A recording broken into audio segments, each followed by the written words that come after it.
Okay, we're live. Welcome everybody to Senate Economic Development, Housing and General Affairs. It is Friday, February 27th, and we are on our way to town meeting week and also on our way to crossover. So we're beginning to do some of the final work and making decisions on our housing bill today and on our cannabis bills. Those are the two subjects we're working on today in this very broad jurisdiction committee. So this morning we're going to kick off with housing, and we're going to begin with discussing common interest communities and some of the challenges and opportunities that they present. And we are going to begin with Christina Jensen, and then we're going to hear from Josephine Boardman. But Christina, if you are an experienced lawyer who's dealt with common interest communities, if you welcome to our committee, we'll introduce ourselves, and if you'd introduce yourself and launch into your testimony, that would be great. I'm Allison Clarkson. I am one of the three senators from the Windsor District. I'm Keisha Romkinsdale, Chittenden County Senator. Good morning, Dave Weeks, representing Rutland County. And Tom Chittenden is joining us, as will Randy Brock, and they'll be hopefully joining us ASAP. Christina, welcome, and the floor is yours. Thank you. Thank you, and thank you so much for having me. I really appreciate the time. I am a lawyer in Burlington with Primer. I've practiced in the common interest community area for many years. We're not going to do math on that because it's a horrible number. But I'm here as the chair of the Legislative Action Committee of Community Association Institute. And that's an organization that works with common interest communities nationally. We submitted written testimony, so I'm going to try to be brief here. I'm not very good at that. So feel free to cut me off or interrupt with questions because I love questions. So I bet, Chris, you might summarize your testimony, because I bet most of us have not, quite honestly, had the time to read your testimony. So feel free to share the key points. Yep. Let's see. S328 addresses areas that are really important to the entire state, and particularly challenging for common interest communities. My request is going to be that common interest communities be carved out of S328. Here's why. We have common interest communities are common in Vermont, but they're extremely varied. We have everything from not quite high rises, but sort of apartment style communities to mansions that have been converted into separate units. Different types of ownership interests in terms of who owns what. You know, is a unit can be defined as a standalone structure with a yard around it. And it can be defined as simply a unit in an apartment style building. So it's a particularly challenging area to legislate. And I have a lot of sympathy for you and really appreciate the work that was done in S328. I want to talk a little bit, though, about the law that we currently have on the books. Vermont adopted the Common Interest Ownership Act, effective back in 1999. And it's a comprehensive, uniform act that provides a framework for creation, modification, and operation of common interest communities, recognizing the various property rights of the owners in those communities.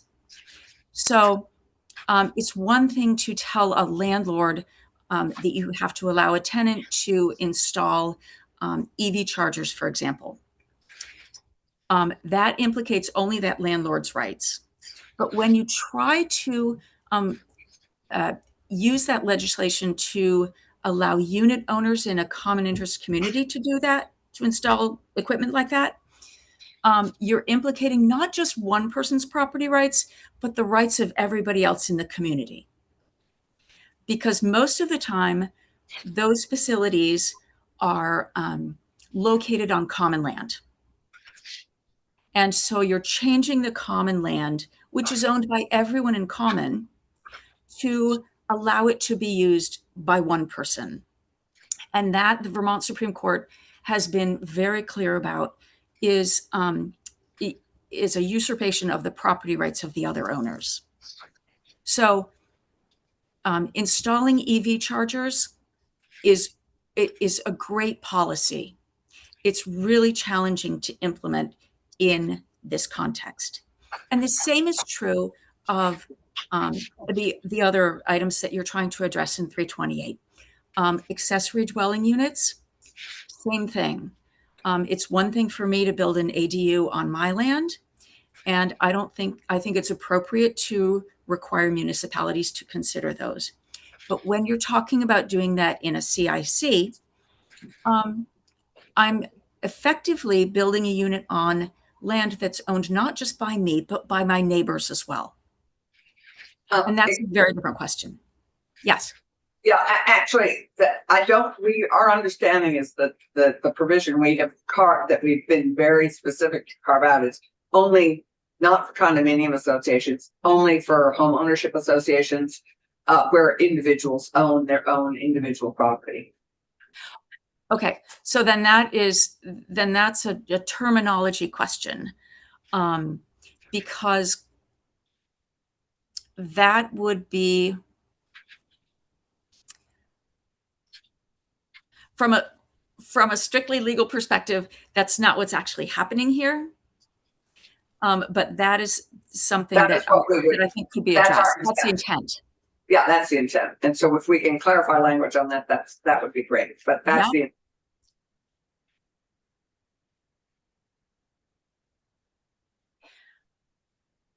okay. So the other issues that arise in common interest communities that are impacted by this bill are things like childcare, family childcare centers. And those, again, the intent may be only to allow that where a person owns, in an association where an owner owns, say, a house and a yard. So it would only be impacting their land. But by applying this to common interest communities, you are impacting condominiums and planned communities where ownership of land is common. So I think that this may, I don't know if that's what the intent was. The intent, there are so many regulations with setting up a family home care. It's not a child care center. It's a family home-based family child care in a home, and we're trying to be very specific about it. There are so many regulations around setting one up in the first place. There would be no way that it would probably be in a condominium with common land. So we're working on that, and I think we've made that fairly specific in our language. But I know our legislative council had a question for you, Christina. Great. Well, I had a question about the EV piece, just as you were talking about the common ownership. I was just going to ask, my understanding is I think some of the language that's drafted around the ADU, and then I believe the EV charging as well, kind of limits the requirements to property that is under the exclusive use of a given unit owner. And I was wondering if that was satisfying the concern that you were raising about the common ownership piece. Right. We tried to do that with parking spaces that were specifically owned or designated for a specific resident. Yes, I noticed that, and I appreciated that. It does, in practice, it gets very challenging to implement, and here's why. By installing, well, there are a couple of ways it becomes complicated. In the exterior context, so outside someone's exclusive use garage, for example, you would be installing something that takes up common airspace. And until the Supreme Court fixes a decision that it made, that's using common property and converting it from common use to exclusive use. So that's a potential problem there. Additionally, installing the system itself requiring the electricity and the connection to, to some sort of outlet or something, even if that's exclusive use, implicates the common land. Another problem that we have run into is with respect to electrical infrastructure in older communities. I have had clients who have the capacity to install 1 or 2 chargers, but installing chargers after that point would require upgrading the entire electrical system for the community at a huge cost. So how that works in practice is extremely challenging. It doesn't seem fair to me for, installers 1 and 2 to get a free ride, and then installer number 3 be required to pay the cost of upgrading the system sufficiently to install that charger. Now, the other issue that I see with the EV charger language is that I think it's actually too narrow in scope for what ought to end up in the statute. The reason for that is because the statute itself, and I've talked to the drafter about this, the statute itself doesn't address improvements in technology. So I don't think we should just be talking about EV chargers. We should be talking about heat pumps. We should be talking about solar panels. And we should be thinking about technology improvements in the future that would reduce our reliance on greenhouse, on fossil fuels, but to build that into the statute in an intentional way that respects property rights and gives the association authority to allow these improvements, because that is a real problem that a lot of my associations run into, not just EV chargers. It should be broader than that. Great. And I really appreciate the time. I want to be cognizant that you have a lot of other work to do. Well, I think we have some questions for you. Okay. If it's okay, thank you very much for this testimony. Because it's not an area that we have, anyway, it's a new area for some of us to be diving into. And I appreciate your notion of a comprehensive upgrade in infrastructure for common interest communities. Sadly, we don't have the time to do that right now. And we are addressing these specific areas, but I think point well taken on this for future legislation for next biennium. But in section 6, I'd really love to chat with you about the provisions for common interest communities created before 1999, when the uniform laws you referred to went into effect. We want to make sure that these amendments will apply to common interest communities that were created after 2011. Are there any sort of legal concerns with the application to those entities already existing? And do we need to put in language that would make these provisions prospective only, or is it okay what we've done? And is it clear that these do not apply to common interest communities that were created before 1999? I think I would encourage you, if you do adopt these provisions, I would encourage you to have them apply only to communities created after the effective date of the statute. The reason for that is because prospectively going forward. Prospective only. 2011. The reason for that is because if you look at the provisions that apply to pre-existing communities created before 1999, those provisions are primarily governance provisions. The open meeting requirements of the Act, enforcement provisions, meeting provisions, record keeping, powers of the association, all of those are things that can legitimately apply prospectively only. The problem with having these provisions that you're considering now apply to pre-existing communities is that you are changing you're changing the expectations of changing the requirements physically for communities that people have bought into years ago. So you're changing existing property rights. We have a question here from Keisha. So Christina, we're gonna hear from Mrs. Boardman that her common interest community, I believe, had its bylaws formed in 1998. And it wouldn't change the physical makeup of the community. This is the home-based childcare center piece. So is there I can understand the concerns about the physical community somewhat, but we have a childcare crisis. We have a lot more, need for condo associations to house families, and we have, an evolving childcare market that does need the home-based centers as part of it. Is there a legal problem that you see with making that provision retroactive? I see less of a problem with making that provision retroactive. My concerns with the childcare, I say childcare, I apologize for that. The home-based childcare. My problem with that is that the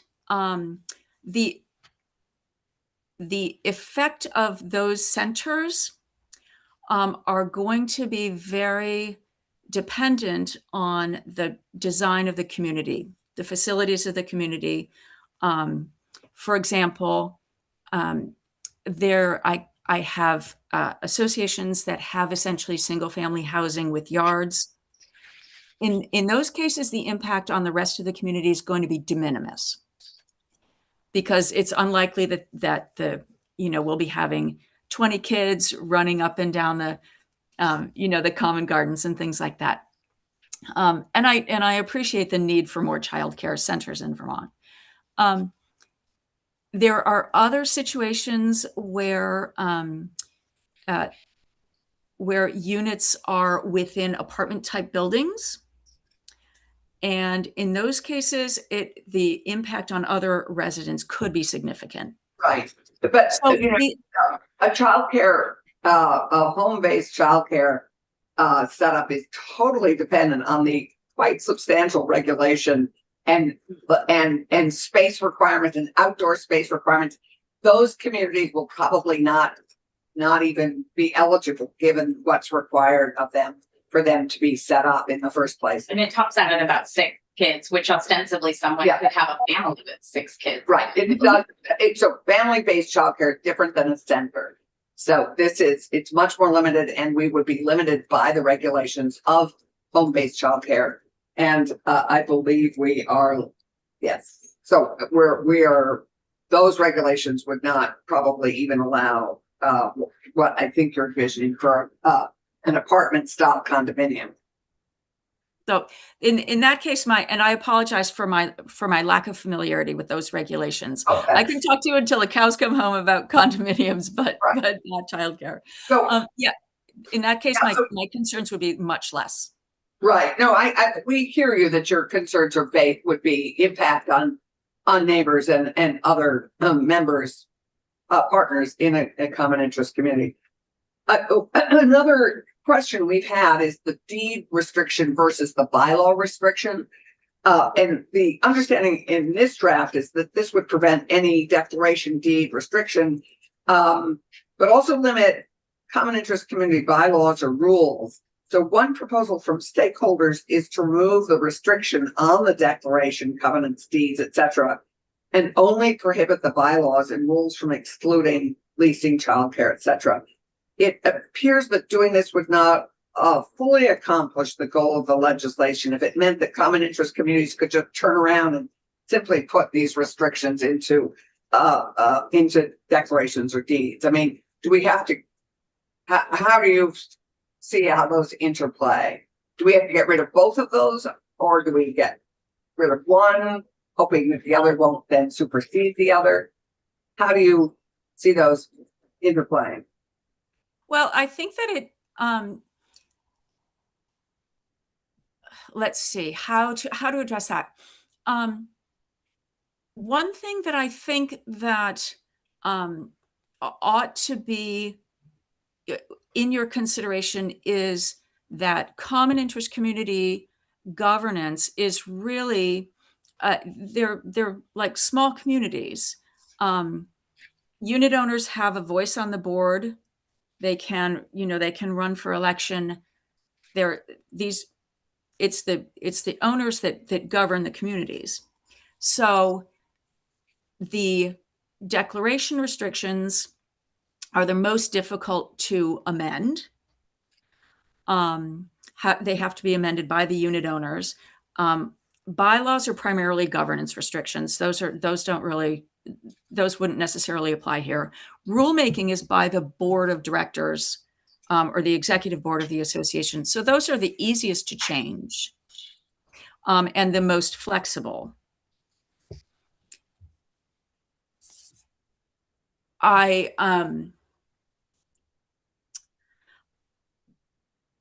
not sure I understand entirely. I think that the phrase, no deed, bylaw, covenant restrictions, I feel like that's kind of boilerplate. Yeah. This is in section 6, A and 1 and 3. And anyway, we're curious if what your thoughts were on our striking either one or both of those. Our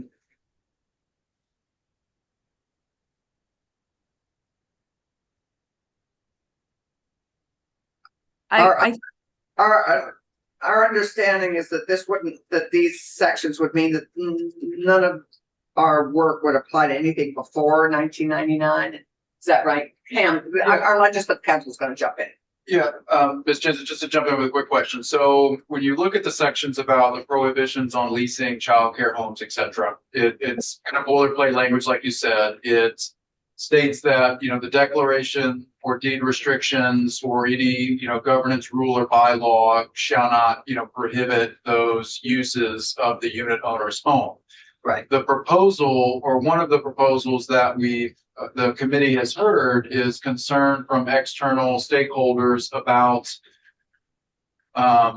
deed restrictions being able to prevent leasing and the financing of certain mortgages to fund individuals' purchase of a unit in a common interest community. And so their recommendation is to strike in those sections the language that would, prevent a declaration or a deed restriction from prohibiting these uses, but to keep the language about allowing the bylaws and the governing documents to prohibit those documents from restricting the uses in this way. And my comment to the committee was, you can do that, but by doing so, you allow a common interest community to either, move the prohibition from the rules of the community into the deed restrictions, or you're not going to cover the common interest communities where that restriction exists in the declaration or the deed restrictions to begin with. So you can do it that way, but you may not be accomplishing entirely the intent of the legislation by allowing a deed restriction or a declaration restriction to prohibit things like leasing and childcare homes, et cetera. So that was kind of the thrust of the question of, it seems like by removing it would not actually accomplish the goal, or it would allow circumvention of the intent of the legislation if you allow the deed restrictions or the declarations to still prohibit these activities. Does that make sense? Yes, I think it does make sense. And I think there are two totally separate questions here. The childcare question is different than the leasing restriction question because in order to obtain financing for mortgages that are going to be sold on the secondary market. There are prohibitions on excessive numbers of leased units. So in order for people to be able to get financing to buy units, oftentimes associations need to adopt rules restricting leasing. So that's the reason that we have, I forgot what section it is, 3123, I think, that authorizes the executive board to adopt rules that reasonably restrict leasing to comply with the requirements of is generally Fannie and Freddie. That is an exception to the limitation on the executive board's authority to restrict the uses of and behavior in units. So one issue with the current draft of 328 with respect to leasing is that by prohibiting leasing restrictions from appearing in the declaration and the bylaws and deeds, although these would generally appear in the declaration, you are, I think, arguably overriding, although there's a carve out in 328, but I think that you're effectively overriding the board's ability to restrict leasing to comply with Fannie and Freddie's requirements. So that, I'm not sure that was even in English to anybody who doesn't live like with her head in the Common Interest Ownership Act. So one last question before we turn to Josephine. On the ADU piece, we had some discussion about planned communities not being able to unreasonably restrict the building of an ADU. Do you have any thoughts on whether the sort of aesthetic standard or the architectural standards that communities have set, these wouldn't impinge on setbacks or anything else? I mean, one assumes all those restrictions would still be in place, but are there, what's covered under unreasonably restrict? I mean, would that include aesthetic standard? What is that? I think we'd love to have a better understanding of that. Sure. Well, I think that setbacks and things like that are most likely to be addressed in the town's zoning bylaws. Aesthetics, there are... Sorry, do the town zoning bylaws trump the declarations and deeds and covenants of a common interest community? No. Yeah. So the town zoning bylaws would sort of be, at the base requirements, and those would be complied with generally when the developer builds the community. There are some where a person would buy a lot subject to covenants. But the issue I see with ADUs and common interest communities is that the declaration is required to provide the maximum number of units that can be created in the community. And so adding, and this again may be a different,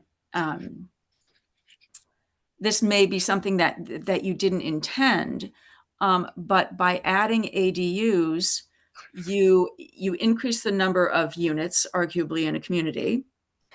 That can put pressure on, water and sewer, and other facilities that serve the community. So that is really, that's really challenging. And I don't know,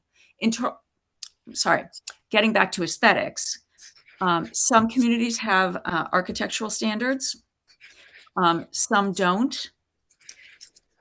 Any additional building in the community is generally going to require approval by the executive board. And that approval already under the statute cannot be unreasonably withheld. The board already, under the existing statute, has obligations to act in the best interest of the community, to act reasonably, So those are already requirements.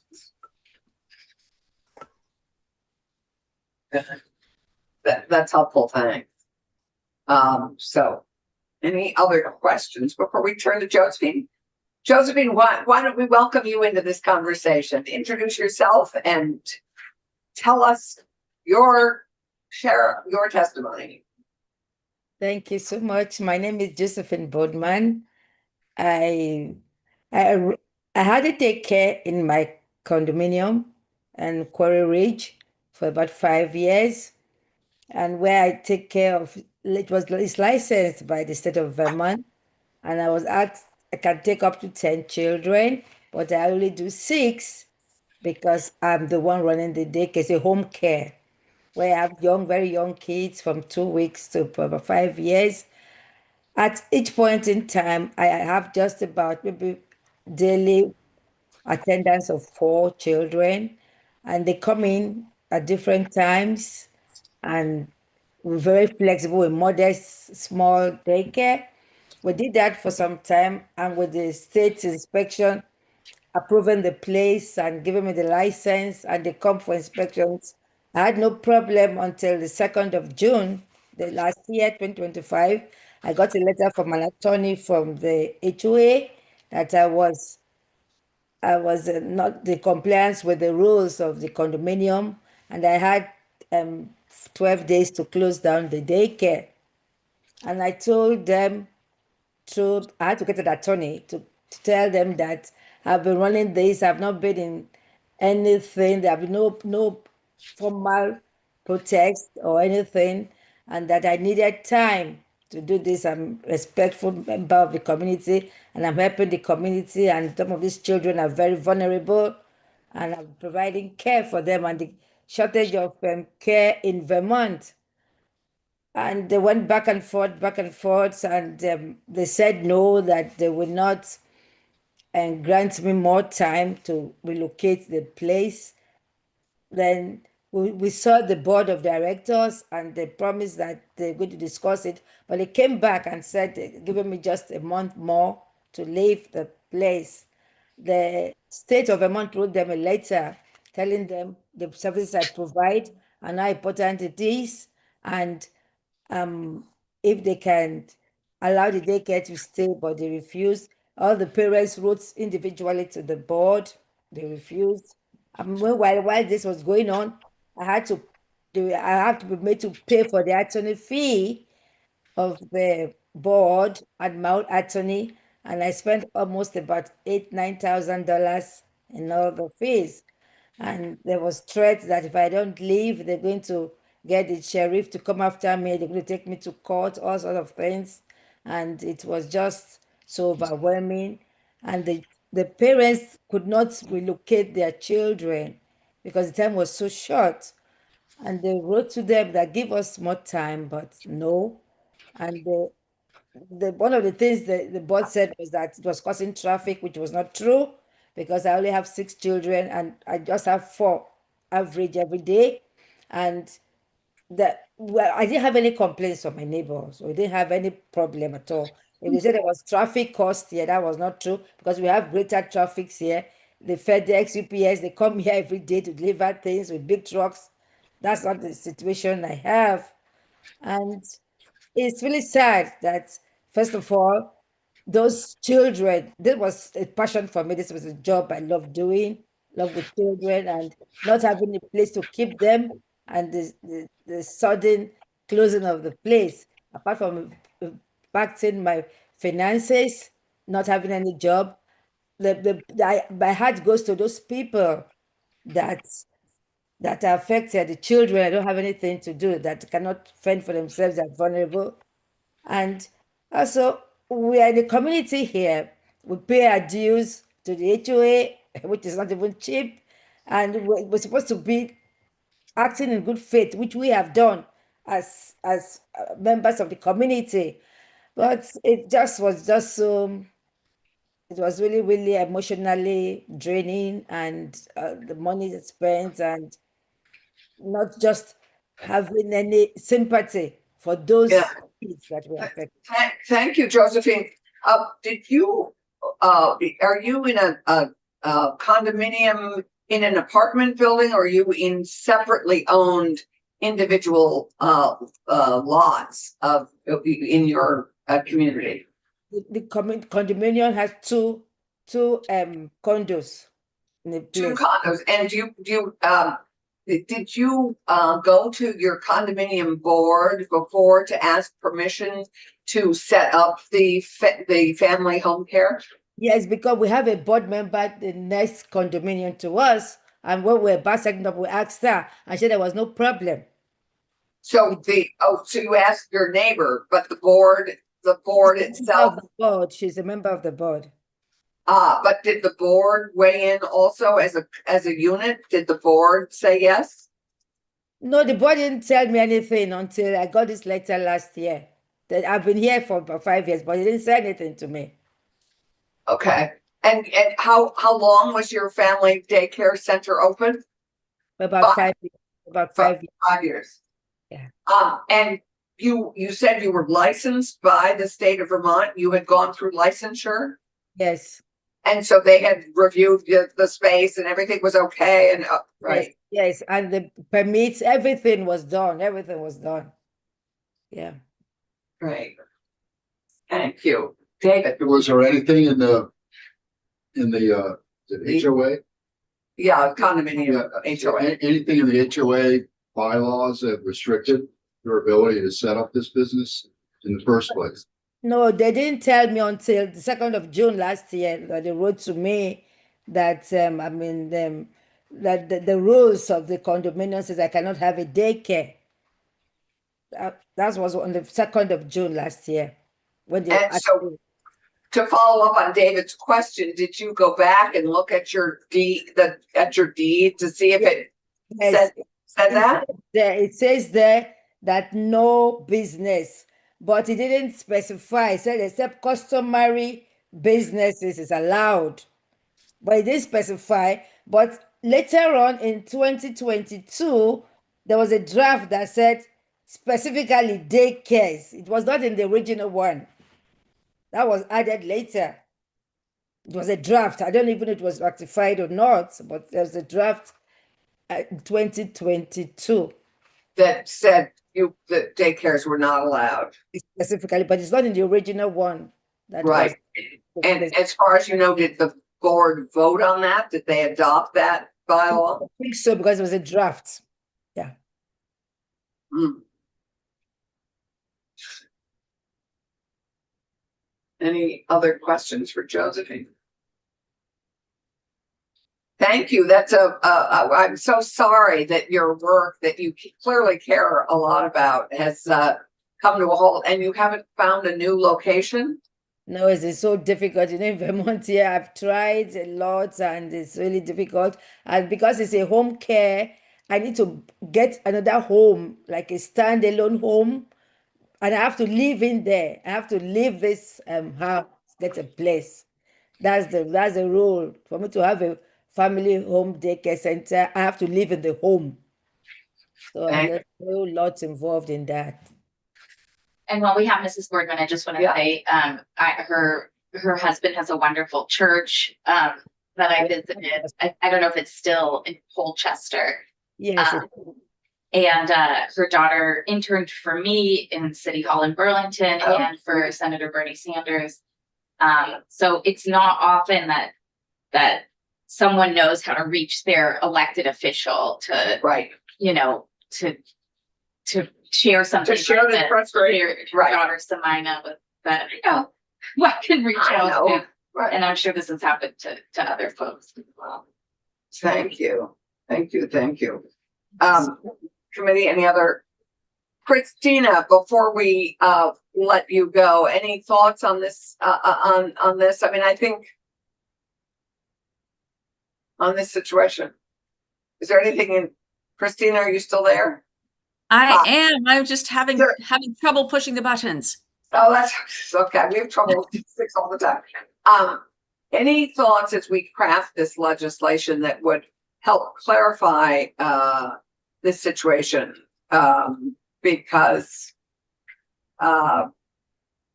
Anyway, any thoughts on this? Yes, actually, so I am a little bit familiar with Quarry Ridge.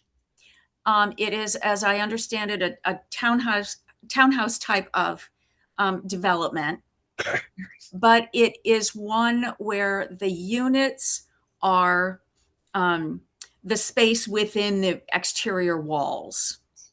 And so all of the yards and everything would be common elements. So it's not clear to me how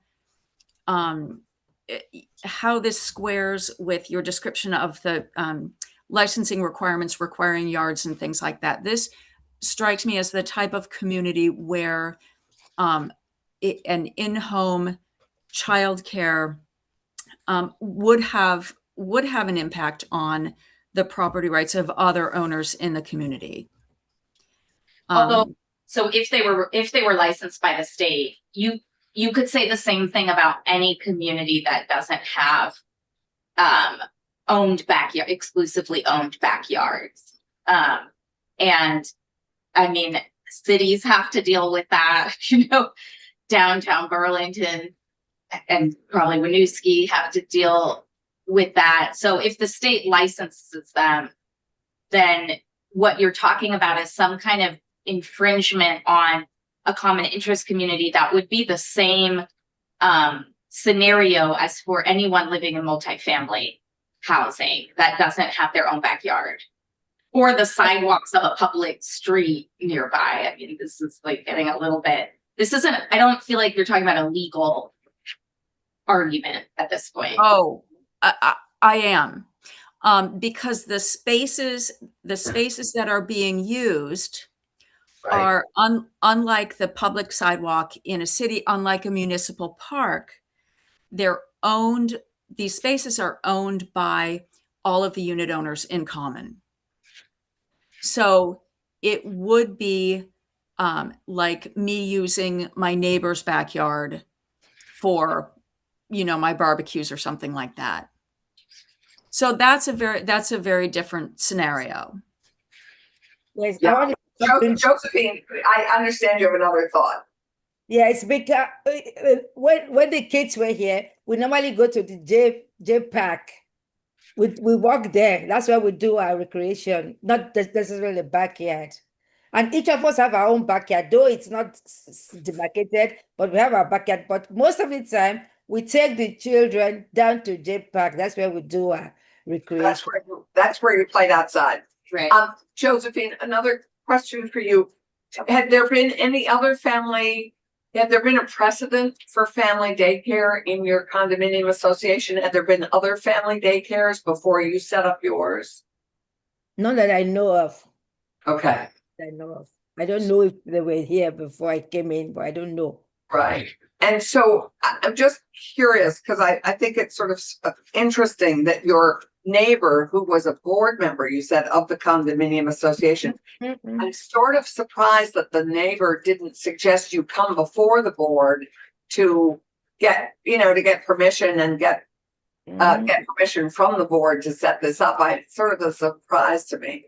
I know, and I've been here and nobody complained until last year. Thank you.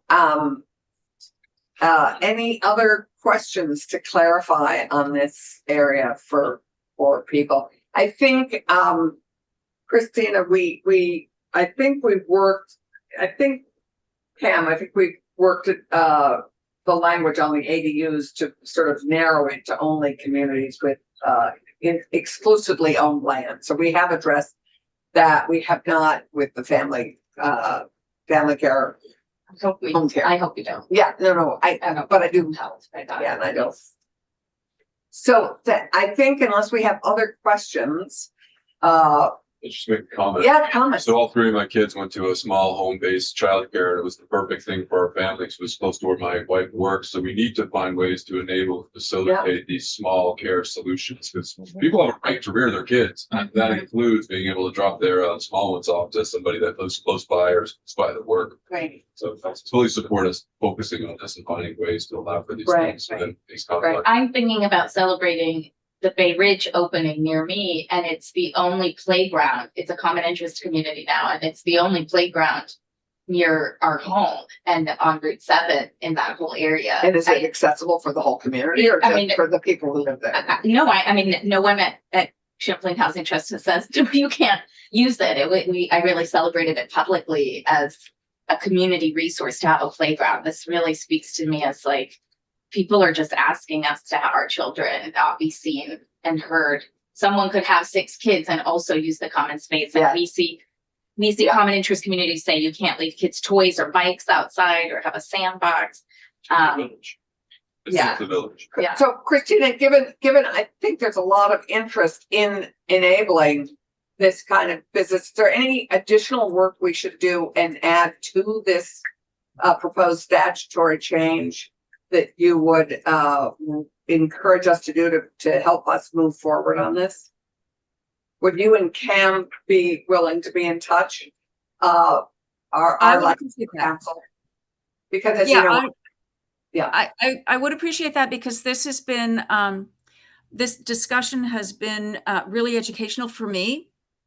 And I would like to give it a little bit more thought and Thank get back to you with some, a more considered response than I'd be in a position to Thank give you you. right now. yeah, we will have you and Cam be in touch. And Randy has one last question.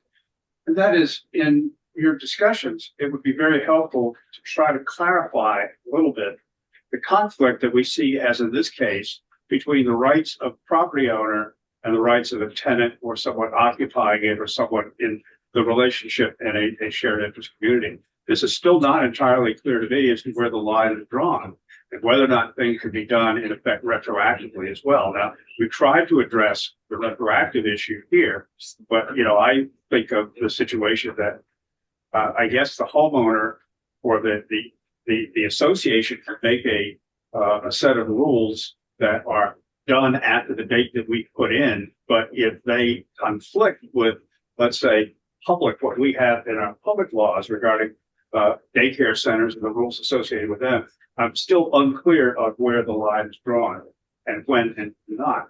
In this particular case, if Josephine went to court, where would she stand?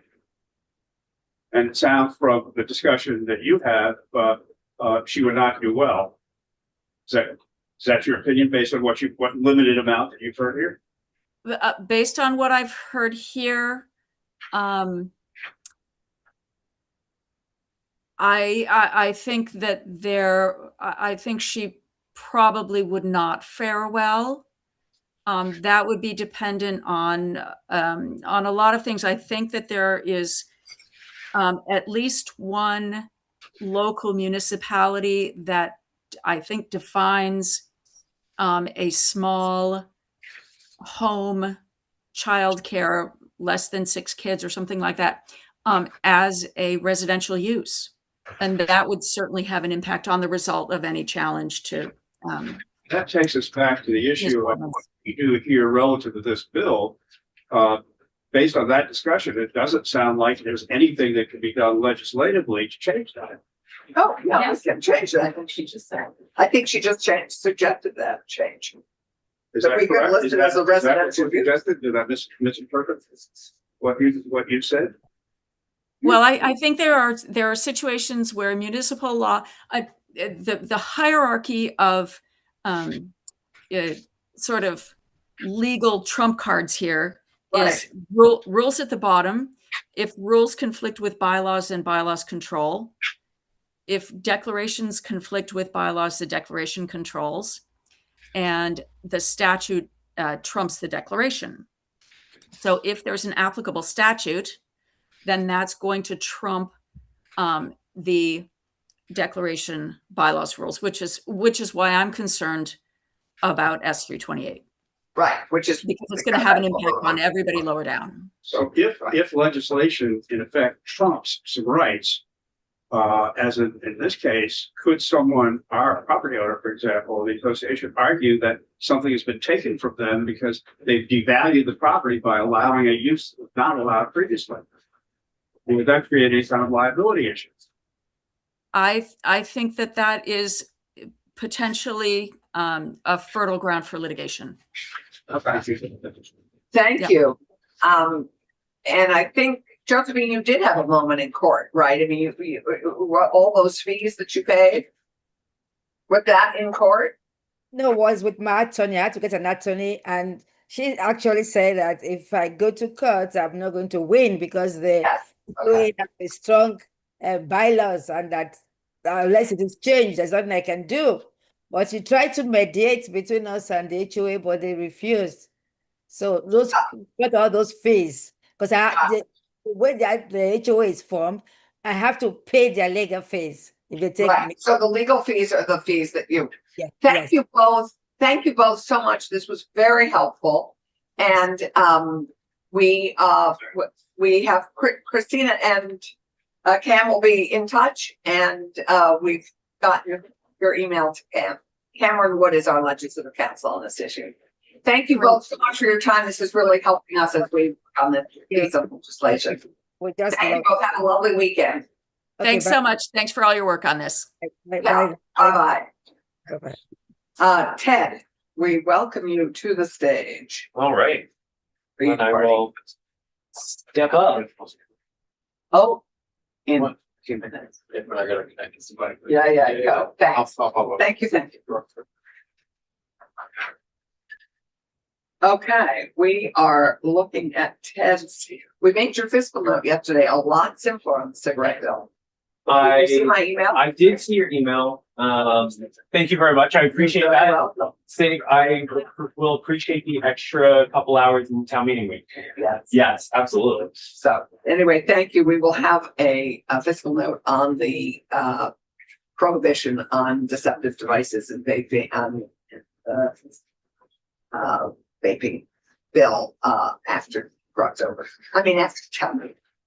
Okay, Ted. Thank you. Do we? Yeah.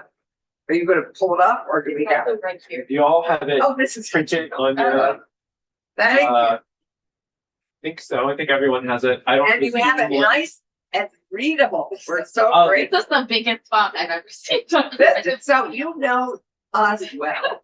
I will say that was entirely Kiara, I think, in the formatting, so I will give her the credit on that. I will Kiara, say, thank you. also, we do check in the office to make sure things are legible, because we put a lot of information on pages and it gets shrunk down, and yeah, so it's good that you all can see it. Thank you, sir. The first thing I will note as you're looking at the table, I know eyes go, also Ted Burnett from fiscal office, if I haven't said that, I know tables immediately go to, or eyes go to the bottom of the table and look at the totals. The totals at the bottom are not intended to sum. So you can't do math. It's not that 9 million subtracting 5.3, you know, it's because the way money was accounted for in 328 versus how it's accounted for in the GovRec. Those, they're slightly different. And so the totals don't sum at the bottom. So I don't want people to think that, you know, they're not seeing something correctly or whatever. That is intentional. So would you like me to just kind of run line by line on the table and provide a little context? What would be most helpful for y'all? Well, I think why don't you just cruise through it because it's not that long. Sure. Can I just clarify, is this the next, this is the next generation of this? That's 327. That's a different bill. Eric, The numbers are close together. So the first piece that I will talk about is extending the VHFA down payment assistance program tax credits through 2031. The cost in fiscal year 2027, so this table is entirely reflective of 2027 costs, is $250,000. To the general fund. I will note on the back, there's some additional notes. The down payment assistance program, those tax credits run for 5 years. And so in each year, successive fiscal year, you're adding $250,000. And so in fiscal year 2031, the cost would increase to $1,250,000 in fiscal year 31 before scaling back down if you decide not to continue the tax credits. But that's Well, so the reason it's not in the governor's budget, it's still in play through this year. yes. So it's not that it's not in the governor's budget. It's not accounted for every year. It's not, yeah, so it's in law So that in all the, fairness, as we look at this, it's not like it was excluded from the governor's budget. yes, those tax, in current law, those tax credits are scheduled to run up fiscal year 26, so you would need to reauthorize them. So this is Yeah. basically a reauthorization of something. It's not that it was excluded from the governor's budget. It's, yes, continuing an existing tax credit. I think Exactly. we just have to sort of view it that way. It's a reauthorizing of something that is already in law and effectively working. And the request is to increase in that reauthorization to increase the funding, the amount available for the Vermont Housing Finance Agency to lend out in down payment assistance. I'll Yeah. just say, I think this is a reasonable amount. Okay. I think if it comes down to brass tacks, the appropriation, it would still be good to get the extension in, even if it's a lower amount. Like, I don't want to negotiate that away now, but I think it would be nice to have the extension, even if they have to cut it to 100 or.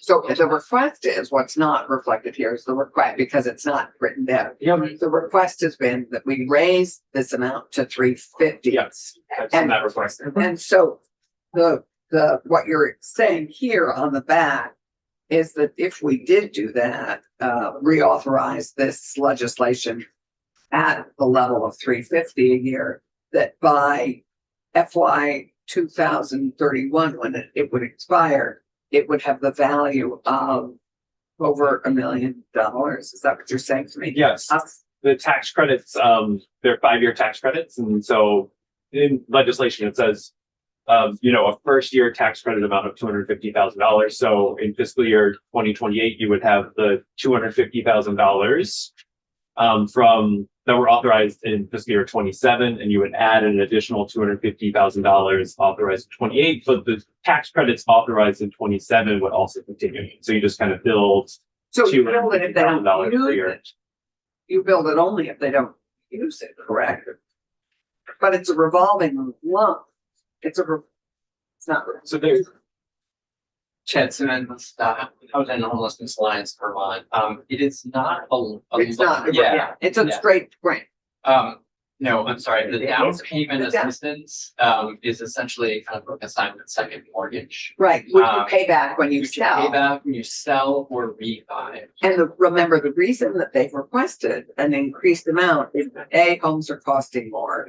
So $10,000, which is what they're hoping to maintain that down payment assistance at, is meaningful only if we can continue it at 10,000, because the cost of housing has increased so much. And the result of the cost of housing increasing and the scarcity of housing to repurchase as you grow your family or whatever you're doing, that you need a bigger house, that has slowed the repayment into the as people sell their houses, they repay the down payment assistance, and that has slowed the repayments.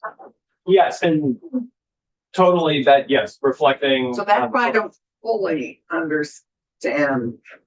So- By 2031, that the fund itself will have grown to that amount. So an important distinction here is Sorry. that, so I see Chad nodding his head over there, is that the way the down payment assistance program works is they receive revenue from tax credits that are sold to businesses that claim those tax credits over 5 years.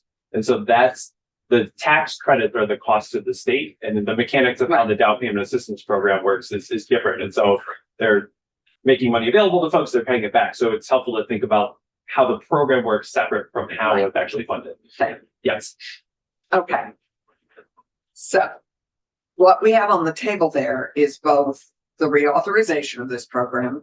Do we reauthorize it at the amount that it's been for the last 5 years? Which means that sadly, the down payment assistance will probably have to be less. It's been 10,000 for down payment assistance. And the second request is not only to reauthorize it, but to reauthorize it at $350,000 a year. And to continue the availability of these grant these down payment assistance loans at $10,000. That's my understanding of the ends. So thank you, Keisha, for weighing in. And I think we have to figure out if we want to raise that tax expenditure to $350. The second, why don't you keep going and we'll. The next section is a proposal that is also carried in a House Bill 775 that would increase the 10% for Vermont program, which is currently, as you all I'm sure have heard, making substantial investments in housing projects. It would increase that credit facility from 10% of the state's average cash balance to 12.5%. And 1% of the state's average cash balance of that. So 1% of the 12.5 could be used for offsite construction. This is, I'm lumping together that policy with the provision in that section, which would allow the treasurer to retain the interest that is earned on these investments. Currently so when the treasurer is making out loans to the 10% for Vermont program, when folks repay that interest under current law, it goes to the general fund.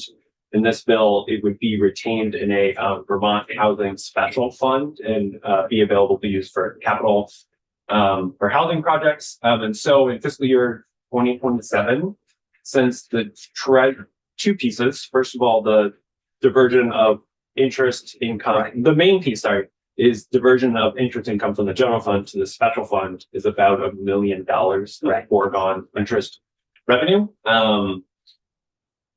So there is section 3. Yeah, ask a question of that. Yeah. So my recollection of Jane Kitchell is she didn't much care for when we put monies aside and segregated them out in the general fund. Is this something that even if we pass it out, appropriations is going to have their way with it and they're going to apply their lens on whether or not this should be segregated? Is this really the committee jurisdiction for such an ask?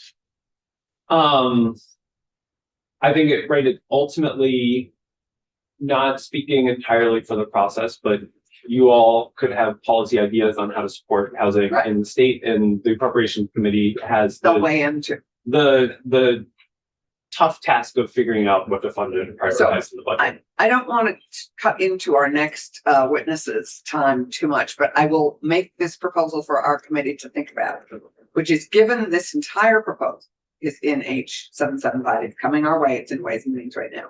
I would boldly propose that we consider striking this entire offsite provision with 2 exceptions. One is keeping the increase of the Vermont local investment program up to 12.5%, keeping that piece, and keeping at the very end of the offsite construction idea, keeping the request to have the Department of Housing Conservation, the Department of Housing and Community Development work with Division of Fire Safety to develop statewide offsite building codes for our consideration in 2 years.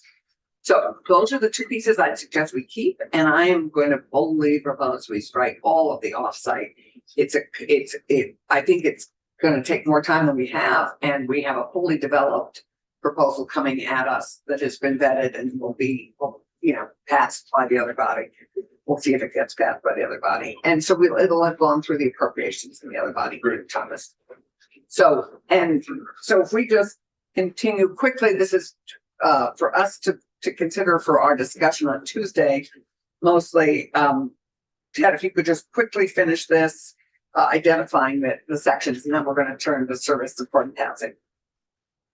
Sure. One comment on if you do retain the part of this provision that would increase the 10% for Vermont credit facility to 12.5%. That does also, it still has a fiscal cost. It wouldn't be realized until later fiscal years. But essentially you're taking approximately you're making available up to $30 million of additional lending. Right. And if those monies are lent out, they're not available for the treasurer to invest on the cash balance. And so there would be foregone interest revenue from that as well, but talking with the treasurer, they probably wouldn't start to get that additional money out the door until fiscal year 28, 29. So the future, it's not a this year budget conversation, but it's a future one. So just wanted to make that Thank you. That's helpful. point. Servant support of the advisory council, de minimis. Yep. The, municipal planning and resilience. Let's just quickly go through this, but we just need to turn to this next. The next Yep. one. Yep, so there's just three more appropriations. One is an appropriation, which if this language made it to appropriations or even here, would suggest changing the appropriation to a transferring money to a fund as instead of appropriating it to the fund. But yes, it's a $250,000 appropriation in the bill, but could be a transfer to the municipal and regional planning and resilience fund. Which, would you pass that suggestion to Ted, to what, yeah, to pass it to Ted, would you be kind of to share that with Cam? Yes, That the absolutely. language changed, okay. Totally. And then, yes, there's a $5 million appropriation to DHCD for VHIP. Would note that the governor's recommended budget, it's $4 million in base for VHIP. So this would be an increase of $1 million in base funding for VHIP. And then finally $3 million to VHCB for affordable housing for individuals with disability. And so that's the full run of the money in the bill. You are a peach. Thank you very much for having done this for us in this time. And we will take this with us as we will the updated housing bill, which we will have pending this conversation and some of the work that we did this morning with HOAs.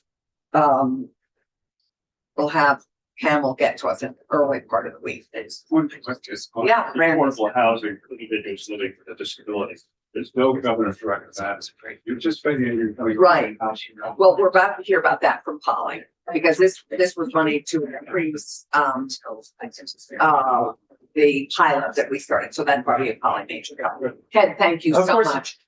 Kirsten, would you be kind enough to join us? So regard, we're running a little behind, but we have big things we are having to, get out the door, and crossover is fast upon us. I understand, so. It's great to have you back. Welcome. Thank you. For the record, Yeah. my name is Kristen Murphy. I'm Executive Director of the Vermont Developmental Disabilities Council. I also have the honor to chair the Housing and Residential Services Committee, that was created by the legislature under Act 69, Section 5. You will recall that earlier in the session, I presented the committee's report, The Road Home, which is a 13-point plan for developing the housing needed by the. Marla, there's a, sorry, intellectually there's a seat behind me and there's a seat here. So I'm going to do an extremely quick level set just to remind us about Great, thank why we're here.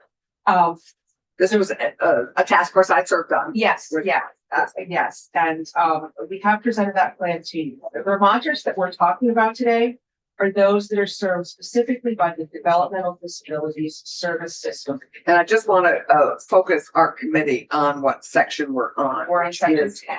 We're on, in the new draft, we're on section. Yes, we're on section 10, which is page, I'm just trying to get us all on the same page. We're on page 18. It begins on page 18. And that's okay. So we are talking about Vermonters that are served by the Developmental Disabilities Service Program.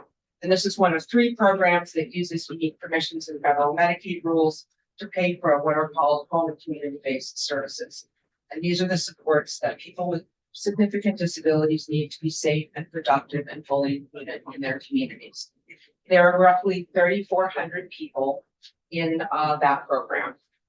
And I think we're going to see a slide in a minute that I just want to remind us of the problem we're trying to solve here. Get that to come up. I just sent a share request. Oh.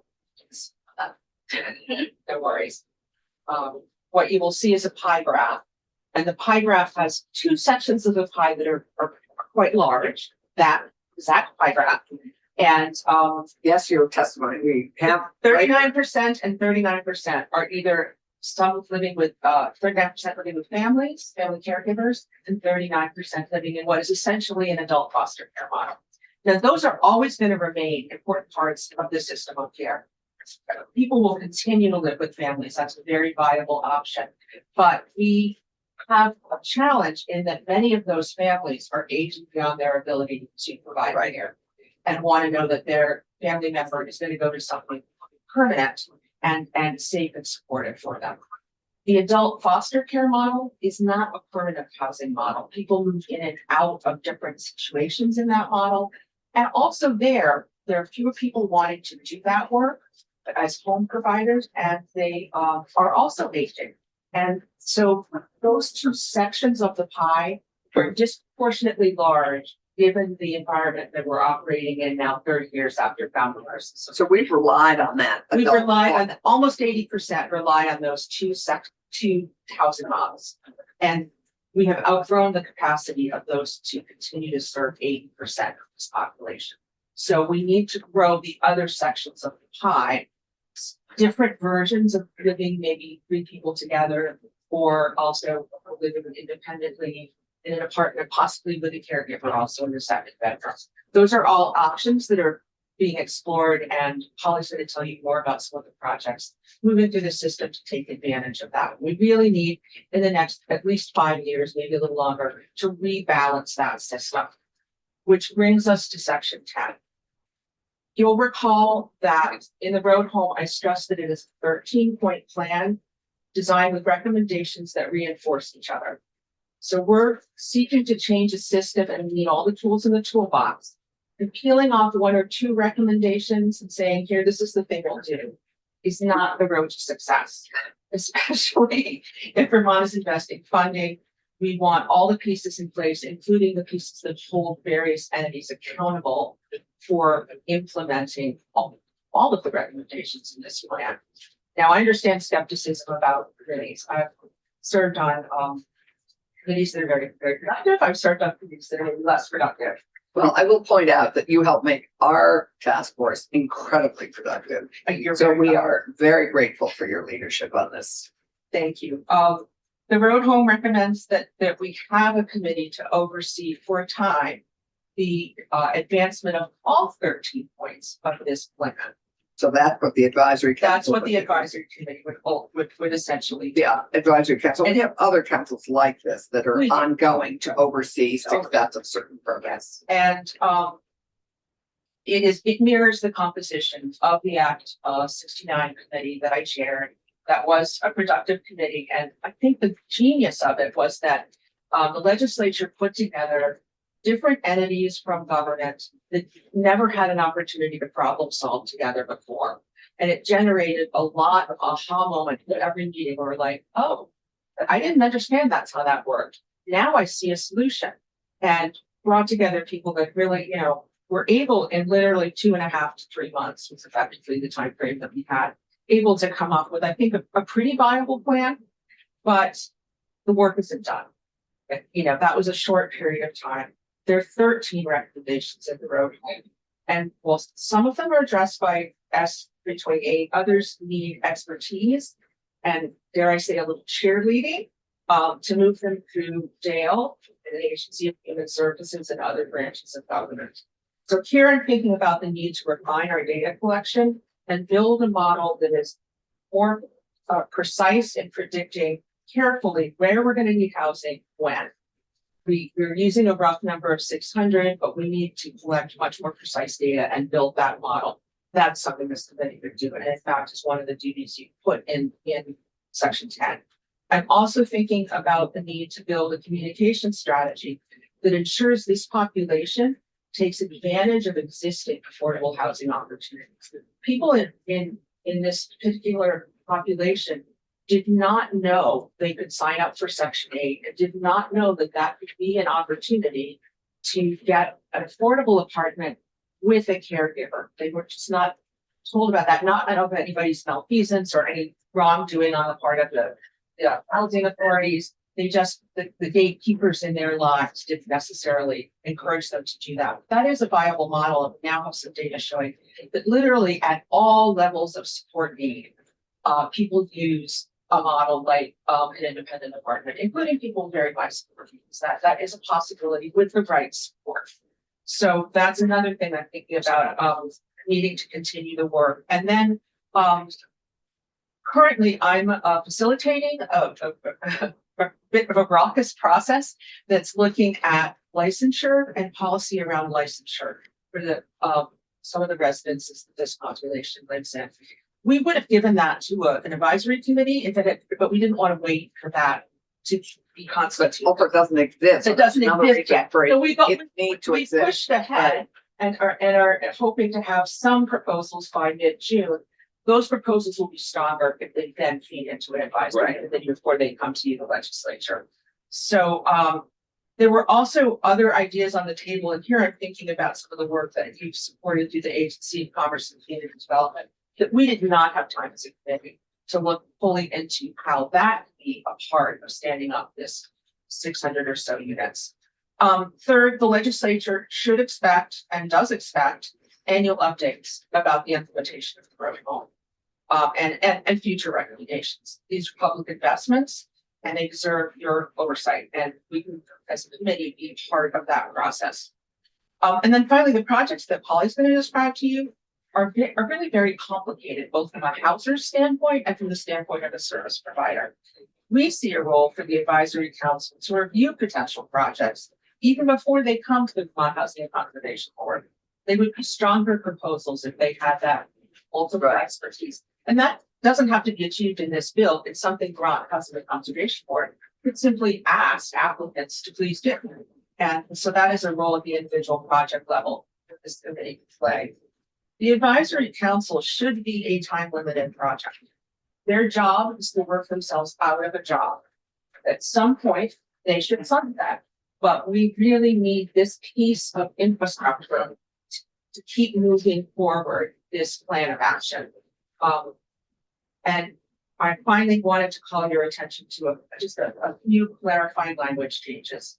Is that all right? Yes. Okay. So we're going to put them up here and you have these available. Right.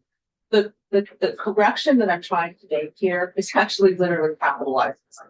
But when developmental disability services, so when we refer to people or individuals who receive Medicaid funded small d developmental small disability services, that could mean other people in the Choices for Care program. Right. To avoid that confusion, literally just capitalizing this, and there are a couple other Helps places differentiate. that Right. that would, I suggest on other slides, some language changes that would just clarify that. There are people in Choices for Care that have developmental disabilities. They have other housing needs, but that's not the problem this group is trying to solve. That makes sense? Yeah, yeah. And then I really would like to bow to. Yeah, Unless you have any I'd love to questions. go to your question about this. You've made a strong case for the advisory council and its importance in moving this work forward for the next few years. Would you suggest a sunset time? I mean, and then we can always extend the sunset, but I don't think that's a bad idea. I okay. would So probably I suggest- think that some of us would be open to that. Given how much you've accomplished in such a short period of time, I have to say I'm impressed. We do have this challenge of transitioning a lot of housing for a lot of people in need. Yeah. And would 5 years be? I an think 5 appropriate- years was the possibility of revisiting that Yeah. at year 5, but that puts some pressure also Yeah. on. And I think the some of us would appreciate that. Yeah, So if we put a sunset on like 2031, something like that. I think that that's entirely reasonable and might help people feel more confident that this is not, this is not a forever, right?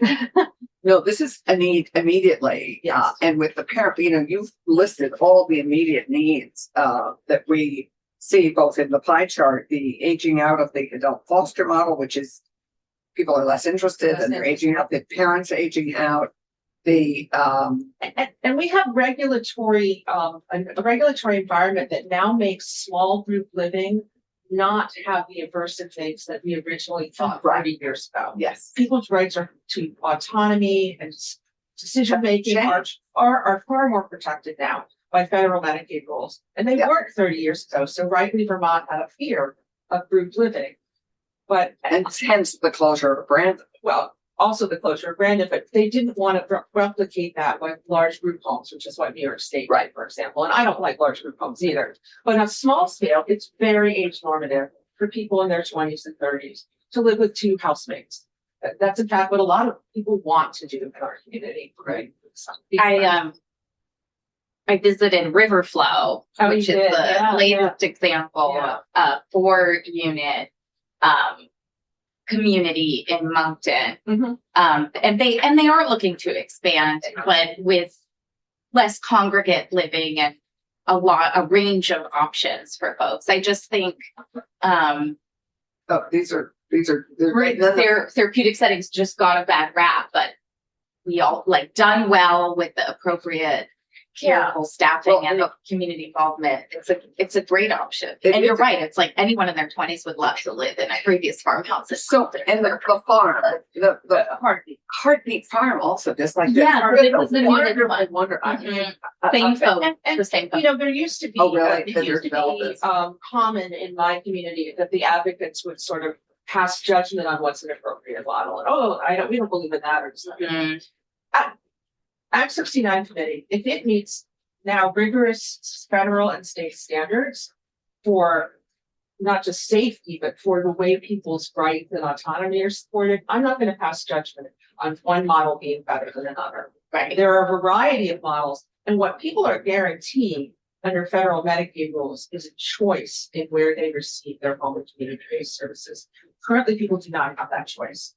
At best, they're offered one shared living opportunity. I take it or leave it. And our only state housing metric is that people with disabilities are able to live with dignity in a setting they prefer. We learned that on the government accountability committee. It's our only housing metric currently. So thank you, given our time. Yes. Let me just ask you a question. Yeah, oh, Randy, sorry. You have here, section 14, and the capitalization of developmental disability services, meaning suggesting that it means different things to different people. If we go 2 slides down, I'm suggesting that we capitalize developmental disability services because it refers to a program then, Right. as opposed to a body of services that is administered through a couple of programs. Right. Well, I guess one of the questions would be just, it'd be easier and certainly clearer to have, in fact, a paragraph under definitions that says development disability service capitalized means this, because you use the term. I defer to drafting people, Yeah. I was trying to come up with it focused. I think that's. I would think something that is more specific and definitional would be helpful. Yeah, we can be in touch with Cam, but I'm not sure if that's what it means. I think then that's fine, because we meant to refer to the program. Yeah, and you might add the word program after it. Right. Right. This is the moment where I think we have a witness. Maybe We have 2 parents.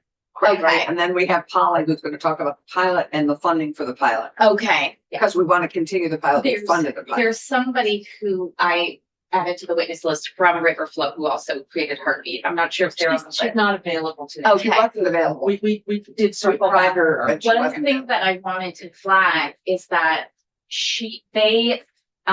some of what they did was with VHIP, and then they became ineligible for VHIP under some new rules. That's the complexity that I'd have to defer to Polly on, but yes. Okay, but I'd really like I put a pin in like exploring how to re-include this. Well, this is the kind of problem Yeah. that, see, if we had an advisory Right. council and they brought the proposal to the advisory council Mhm. in advance of application, Yeah, that could have been flagged and worked through. yeah. So that's. Well, that's given that exactly- didn't happen, Yeah. I don't want to extend VHIP without looking at what might have happened to remove ineligibility for disability. That may take us a little bit more time than we have, but we also, I think this is heard right now for a good question for the advisory Absolutely. council to be working on with Sean. And that's the level of complexity that this kind of housing brings. And so, yeah. Great. Okay, given our time frame, thank you for that. Yes, I'm sorry.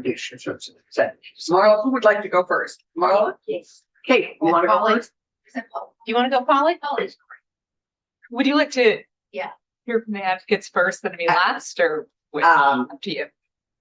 But why don't we quickly hear from the advocate, because that building on Kirsten's testimony, and then Polly's going to the nuts and bolts of the pilot and how we're gonna either keep funding the pilot that we set in place 2 years ago, I think, and that we want to keep going, but it does need money. Yes. Good morning. Kate, welcome. Thank you very much. My name's Katie Tormey and I live in Burlington. I'm the mother of a 37-year-old young woman, Emily, who has Down syndrome. I'm also a member of the Developmental Disabilities Housing Initiative. Most of you have heard from us over the past 4 years, but for anyone new, we're a parent advocacy group, 175 families throughout the state, advocating for safe, permanently affordable, service-supported housing for our adult children with intellectual and developmental disabilities, many of whom have high to moderate support needs. I'm here today to talk to you about the immediate need for housing for this vulnerable group of Vermonters. As Kirsten just spoke about, the Road Home is a plan. The recommendations are actions that the committee considers to be urgently needed to achieve the goal of this plan, 600 plus units of permanent affordable service supported housing within a 5-year timeframe. We don't want to see this plan fizzle and dissipate.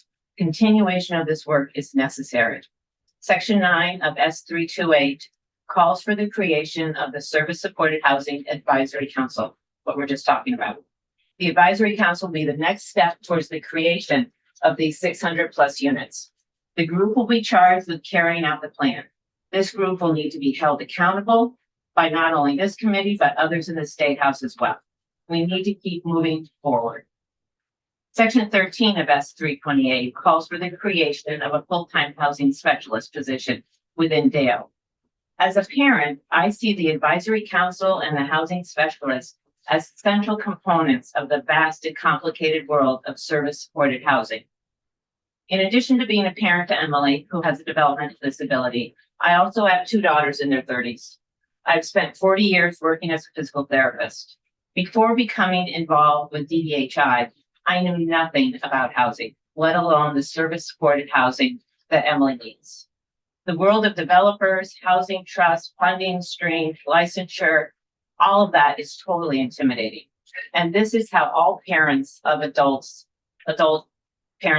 children with IDD, that's how we feel. It's so overwhelming that it's hard to even know where to start. We families need someone or something that can help us navigate the housing development system. It's our hope that the Housing Advisory Committee and the new position within Dale can make sure that families receive the education and support that's needed to find their way towards housing. When I first began to think about housing for Emily, I did not think a Section 8 voucher was something she would be able to utilize. I had the idea that a Section 8 voucher would only be for someone who was independent enough to live alone. Emily is fairly independent, but she was not at a point where she could live alone. So years went by as I was looking for housing options without Emily being on the waiting list for Section 8. Speaking with a parent within our Down syndrome group, I learned that there was a way to make use of a Section 8 housing voucher. There exists a 2-bedroom housing voucher that one of the bedrooms is used by a live-in aide. Nowhere in the system had anyone ever told us about the live-in aide possibility. Emily's 37 now. I mean, there were a lot of years that we were talking about this, and this was never brought up to us. The live-in aide lives rent-free, pays 50% of the utilities. It's a great deal for the right person. Within a year or 2 of being on the waiting list, Emily was finally awarded a 2-bedroom housing voucher. Next came the search for a 2-bedroom apartment. Or do we look for a roommate first? Who helps us find the roommate? Who helps us find the apartment? All of this landed on our family. Nobody had any help for us at all. It took over 4 months to find an affordable apartment that accepted Section 8 housing voucher and was in a somewhat safe area of town. Emily is a very vulnerable young woman, and she couldn't live like in downtown Burlington. Then came the search for the roommate. We advertised in Front Porch Forum, UBM, Howard Center's listserv. Again, it took a while, but we eventually found a young woman to be Emily's roommate. My point with all this is that families need support, education, assistance in all areas of looking at permanent housing. Yeah. Detailed information about housing vouchers, various models of service-supported housing, services available, smart technology that might facilitate more independence. We need all this stuff. Unfortunately, we don't have it right now, and we need it. There's a group in Addison who, even the simple thing of driving by and seeing, a developer sign, it's like, oh my God, there might be units there. How do we get my kid in there? And when you're that late, before they've even started to dig, it's too late. You have to be in on the early level. But how do we know that? So this housing advisory person could really be helpful. And working as closely as you are with some of the affordable housing community who are all developing this Exactly. before the shovels in the ground. Exactly. That's what we need. So I feel lucky that we were able to get Emily set up in her apartment, but the situation's not forever. The only way this works is because of a lot of family oversight. I mean, it's a full-time job just looking at everything. And we parents one day will not be here to provide that oversight. That's why service-supported housing is such an immediate need. I'll be 70 this year. Emily's dad is 75. We don't have 10 or 20 years to wait to get this to work. So you legislators have shown support for our families within the passage of Act 186 3 years ago and Act 69 last year, supporting the creation of the Housing Advisory Committee and the housing specialists within Dale will be yet another chance to keep this momentum going and move things forward. Thank you so much. Thank you. Any questions? I am just realizing that in the fiscal that we just got, Ted did not include this position, nor did he include positions from DHCD. So the positions are not on this. So I'm going to ask Ted to update it. Thank you very much. It was a trick. Marla, if you want, you can just stay right there if you want. And then you don't have to move because Randy can pivot and you could be seen by the cameras and then Holly can come join us here. We can get started after you're done. Yes. Do you want me to shorten this? Sure. You have it to read. We have it to read. Both Kate and Marla were kindly included their testimony. Why don't you do whatever you'd like of it? Okay. Yeah. I'm gonna pass out this is our DDHI family stories. It's about a number of different. Oh, families. great. So we could take time to look at these. And this is the Williston Observer just came out with a Oh, story with your about new our Williston group. My son Super is exciting. the second from the right. Second from the right with the baseball hat. Yes. But we are, I'm Marlon Twiston. I'm I'll from hold these for later. Williston. And we really appreciate you listening and supporting this. We really appreciated having Senator Clarkson on the Act 69 committee this summer. It was really fantastic. It was great to have her. It's great to have to continue this support. So my son has Down syndrome. He's 28. My husband and I are 68 and 70. We're looking for, a place for him to be once we're gone and to be able to stay there, to be able to stay in Williston.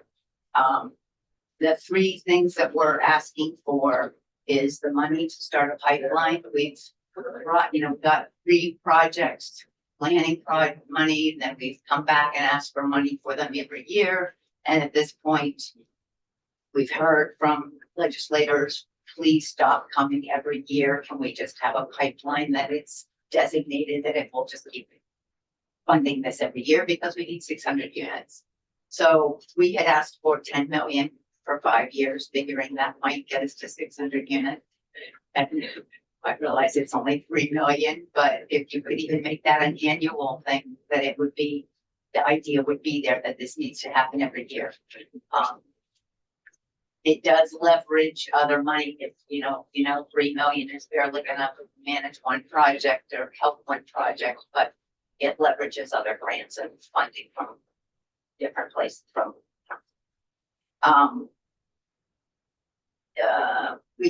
we started this because my friend Elizabeth, her husband died, and she's kind of one of the main people behind River Flow. Those communities are Camp Hill communities, which are around the world, they're international. But there's also other types of housing that people are looking for. The one in Burlington is a bunch of small apartments that are, all these communities pretty much need to have a shared kitchen, living, dining, because those people our group is people with high to moderate support needs. So some of these people need to be fed and diapered and can't do any of these things But then my son could get his breakfast and his lunch. He could live in a little apartment and then have dinner with his friends and make dinner together with people. So the big cost with this is it's not the same as regular affordable housing because you have to provide a way to pay for the community space. So we're asking for money. The other thing we're asking for is a dedicated staff person at Dale, which, as Katie said, you know, we're doing all this on our own. We're figuring this out. And we're talking for, there's 175 in our group, but each of us know another 5 families who don't have the bandwidth to do anything with the group and are sitting back and just like awake every night going, what am I, what's going to my kid? So, you know, I hate to bring it up, but the Ohio Developmental Disabilities Division website is a thing of beauty and information, and you go to it and you could pick out, oh, this is the question I have. I can go look at here. This is the question. It's information. We want information. You have a kid with a disability. Nobody comes to you and says, this is what your thing is going to be. If you go to your agency, they say, okay, we have shared living. We need to know more than that they're shared living. Right. We need the information. Like Katie said, you need to be able to get on a waiting list for a Section 8 voucher when your kid is 18, but they don't tell you that. Right. So, and the state has been woefully siloed in. Housing is over here and developmental disabilities is over here. We've had the committee this summer. And the council too. I mean, I think that's one of the great things about the council is it'll integrate and reconcile a lot of the work. Yeah. And we've started working with LAOB and PCHB have been very supportive, and they've been like, what? People don't find out about a Section 8 voucher till their parents figure it out. Right. So the third request for the advisory council is that you would be the legislative mom checking on that the homework is done. Yeah. Thank you. That's my, thank you, sorry. No, Marla, that was terrific. And we have Marla and Kate's testimony in our packet. Holly, would you come join us, please? Yeah, I included the appendix for it's kind of the short form of the road home. Yes, I see. Appendix A. Yes. And if you look through there, there's like 4 things that need to be done legislatively. The rest of them are mostly to be done by Dale. And so that's where the legislators would say, right. Dale, get your. Yeah. Dale, There's some common issues here that grow, not just here, but across state government. This is a very complex organization we have. People have questions. It's very difficult to get coordinated answers with all the players who have those answers. In the same place. This is a great AI project. It's great. Or an AC, true. You're absolutely right. Really is. Holly, welcome. We sadly have very few minutes, but we really need to have your input on this because you're a key player as we de-silo things.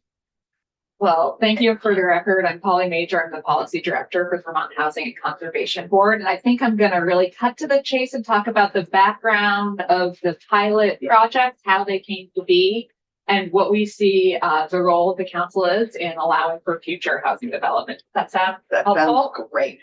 All right. And I'll just start by saying that VHCB has a long history of focusing on housing needs of vulnerable Vermonters that the legislature has really asked us to focus on. We played a role in the closure of Brandon as well in creating housing there. And we really appreciate your partnership with this. So, as the chair mentioned a couple of years ago, the legislature passed Act 186, which created a pilot fund at Dale to fund 3 pilot projects around the state. And it was planning grant money. It was not capital money. So these planning grants allowed these 3 projects, which was River Flow here, St. Paul Street in Burlington, developed by Champlain Housing Trust, and a project in Randolph with Upper Valley Services, Thomas Best, to really get those communities to come together and say, how do we build the housing that we need to house these individuals? They created these projects but they didn't have capital funding. So they came before the Housing Conservation Board to apply for the general affordable housing development funding that we administer across the state. And because of that planning grant money, these projects were successful in securing development funding from VHCB and other development sources around the state, such as in the case of Riverflow, VHIP played a role there in the first phase. In St. Paul Street, there was a special appropriation in the budget last year that you passed through VHCB to help bring this project up and online. And I think the success of this pilot was really threefold. One, it resulted in 3 projects. 2, it tested out different living models. So St. Paul Street and Riverflow I have on this slide is two very different models. St. Paul Street is really independent living with apartment for on-site 24/7 staff. And then Riverflow is a therapeutic community model.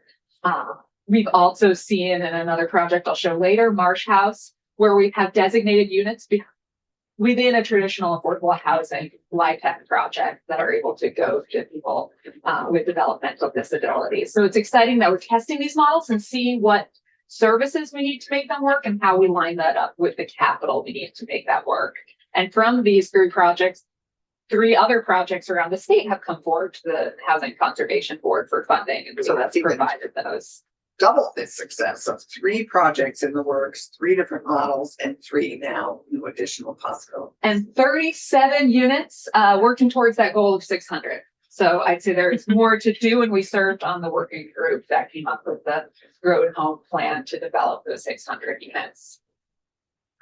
And as I said, VHCB's role is the capital funder here.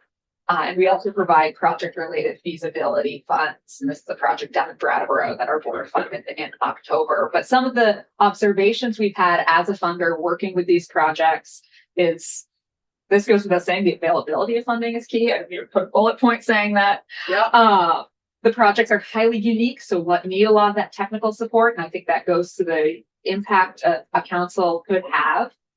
Rental assistance is key and an important piece of this as well, and how these homes fit into the existing rental assistance model, and do we have capacity there to fund more vouchers? And that Well, we had one of our hopes dashed for VAA, but hey, and that keep working on it. the projects that we're seeing come in front of us often have assumptions that they can secure rental assistance, and without that rental assistance, they could face real operating cash flow challenges, making a project potentially unviable if they can't solve that problem. So it plays a critical role whether rental assistance comes from the federal program or elsewhere. And just third, that the input from communities is really key here. I think these pie charts, which represent the funding sources for 2 different projects, represent the complexity of this work. The top one, Hummus Fest, is a house in Randolph that was sold at below market rate to Upper Valley Services to develop into 3 units. And then Holton Homes in the last slide is what was senior living facility, then were nurse workforce housing, now is getting redeveloped into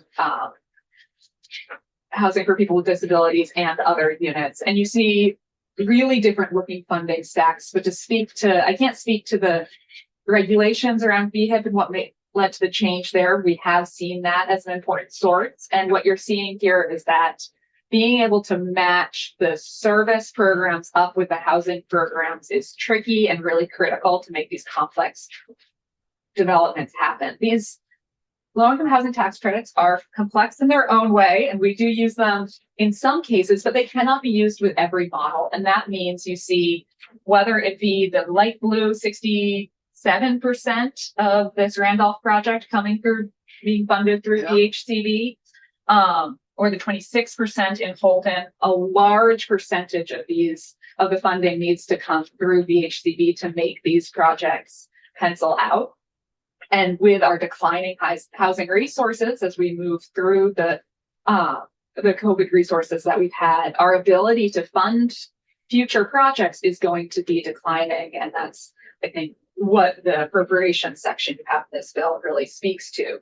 in order to keep that pipeline going to do more projects, there needs to be special designated funding, as you did last year to advance the St. Paul Street project, in order to make sure that these complex projects continue to advance. Can I flag Sure. something? So I don't know if you've had a chance to give any more thought to the notion that there are permit removal barriers for permits. Sorry, what else so hard to say. Or expedited permitting if they have VHCB funding. But that came up at Riverflow, right? Because whether or not they're working with VHCB, they still had to go through probably $100,000 and are still working to try and get in the Act 181 map area and things like that. So, And we have for us. I have to some consider- language. We have something to consider for us in this bill, which eliminates, which enables that. And I would say anything there helps. The pie charts that I actually cut off out show the acquisition and hard costs versus soft costs, and this acquisition and hard costs are really the bulk of these projects. But what I would say is that what a service supported housing advisory council could do is speed up projects. Nearly every one of the projects that have come forward to the board has needed to be deferred or take a little bit longer because they're working through issues of licensure, of how many homes can you include within a broader project and still meet the requirements? How do you make sure that the Medicaid rules or the Section 8 rules align for this population? It's really complex work. So if developers could bring a project in front of a group of experts early on in the process, they could design a project that would move through both the social services system and the housing system in a more streamlined fashion. And time is money, that saves money. Also, the work of that the licensure committee is doing, if they have a clear path to licensure, that in itself can save some cost here. And so it's so wonderful that the Out the Road Home group, they took it on themselves to have this licensure committee. It could also enhance the pipeline if, as we learn what it takes to do these projects, and really identify where there are policy changes to make them more possible, to speed up the pace, to bring down the cost, that those are being flagged annually for the legislature. So I think there's a lot of value to this council here. And the council alone is not going to lead to housing. There's going to be a section of that development pie chart that, because of the purchasing power of this population being not as high as just a market rate tenant, it needs to be subsidized. And so we need a capital source to make these projects cash flow moving forward. That was fast, but that was fast. Good. And Tucker's here reminding us of our time frame. I will say we've been working on trying to find a source for the $3 million, the treasurer's office. And I would ask us to maybe consider that some of that additional 2.5% added to the loan capacity of the LIAC, that we could maybe dedicate to some of this. But we had originally hoped to claw back some of the not unclaimed but unknown property money that the treasurer oversees. And unfortunately, there were complex reasons we couldn't use that, because that goes straight over to appropriations, and it would just be another appropriation. So we will discuss this, but it is without further money to VHCB. We don't have at the moment the money. We have to figure out where the money's coming from. I'll keep this going. I'll say with regards to LIAC, you look at Fulton Homes here, 4% is coming from HIVE debt from Vermont Housing Finance Agency. What you're seeing here is that these projects can't support a lot of debt. They can't support a lot of the debt. Right. So it needs to be coming in for a grant or deferred loan. Right. Yeah. So the LIAC wouldn't work. It could in certain cases. It's not going to work. If we make it available, it could work in certain cases. Thank you. Okay, any questions, committee? No. Thank you all. Thank you for your tenacity and your advocacy. So much appreciated. Thank you. Okay, committee, we are now going to shift to cannabis. So, I know you haven't had a break. I know Thomas, are we okay with taking breaks as needed? Okay, great. Given that we have about an hour and 5 minutes. So thank you, Marla. Thank you, Kate. Thank you, everybody. And, okay. Okay, everybody take a deep breath. And so I think we have shifted the day a little bit. Kara, tell us what we're doing here, because we were quickly going to hear before we go through this bill. My hope is to really have everybody identify as we go through these sections with Tucker, after we hear from some of the other states' input. We asked for other states' input, and we have, I believe, a couple people who are going to represent California, Massachusetts, and New York. And then we're going to move to Tucker. And hi, Julie and Gabe. Welcome. Hi, Jeffrey. I would really hope that that we look at this bill and figure out what we have appetite for and what you honestly don't have appetite for, because I think that's going to be the key. So who is Kara? Who is up first? We have Damien and Ross to speak on states, so we want to have Damien go first. Is that Ross Gordon? And that's Damien. And Damien. Okay. Sure. Damien, we welcome you again. It's good to see you. Hi, thanks for having me. So if you'd be kind enough to introduce yourself, and you're going to be addressing the experience, because in large measure, Cation Tucker could say this perhaps better than I, but in large measure, this bill is about aligning ourselves with the states around us in a number of different measures. And that's, and so I think we're wanting to hear from some of those other states about how you're doing. Okay, I have just a brief presentation. I'm gonna share my screen. As Damien's working on that, I think there were just a lot of questions about why this amount, why this purchase threshold, and we at least asked them to talk about New York and Massachusetts, because we heard that we experienced direct competition from them, including advertising in our state. Right. That if there are different limits, we're not changing anyone's behavior except to push them out of state. Right. And away from our businesses. We're not on a level playing field and will be further disadvantaged. Right. With descheduling it. Yes, and I think to underscore that, as we look at descheduling coming down the pipe from the federal government, we need to be as well prepared as possible to both protect our craft industry here and just to align ourselves with our neighbors. So, Damien, when you're ready. Yes, good morning. Thank you again for having me. So it's a brief presentation on how we've done delivery in New York. If there are questions from the panel, we can just talk informally about what we did. Great. But, sorry. Our time is very limited, so this is addressing how we deliver cannabis straight from the grower to. This is. And could you touch on purchase limits and potency? Yeah, we have this matrix. So. Yeah, so I'll just say right off the bat, we do not.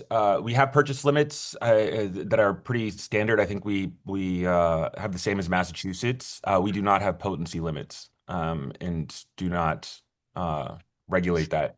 I do say I would say with regard to potency limits, it gets very complicated at the testing and lab level for really regulating that and overseeing that, and it's very expensive. So if the state is prepared to pay for extra testing. That's really the only way to make it viable. Otherwise, small producers are constantly testing potency. Sir, may I ask a question on that? Yep. So I take your point when it comes to the flour. My question is, do you have potency limits on edibles? Yes, we do. Okay, you do have potency limits on edibles. Yes, Great. that seems reasonable. 10 milligrams per serving, 100 milligrams per package. Thank you. I will say that we have been getting pressure from consumers to raise that limit just to compete with the illicit market. I don't think that there's an appetite to do that just yet. So it still is 10 milligrams per gummy and edible, packaged edible, and 100 per package. Very quickly, the delivery framework in New York is pretty bare minimum simple. And that is primarily because we had to create delivery regulations for a dispensary and a micro business on the border with Vermont and in Manhattan. And the rules had to govern both businesses equally. We treat delivery right now in New York as an extension of a retail dispensary. In order to get a delivery license, you have to be an open and operational retail dispensary. That is not how the law was written. You can have a standalone delivery license. We just haven't opened that up for applications yet. So the framework is really just to treat it right now as an extension of a dispensary. Our micro businesses, our craft producers are allowed to have dispensaries, so they are doing delivery in the state of New York. Our intention with the delivery license is to produce small business activity. So in the law, it limits the number of employees a business can have with a delivery license to 25 employees. This is primarily to ensure that we don't have one delivery company that is monopolizing the space across the state, and then using that market power leverage to raise fees against the operators themselves. Our regulations prohibit delivery from a centralized warehouse. They must originate from retail premises. I think the most relevant to Vermont with our delivery rules are protections on the profit margins for delivery and the labor standards. So we restrict third-party platforms similar to Uber Eats or DoorDash from handling transactions.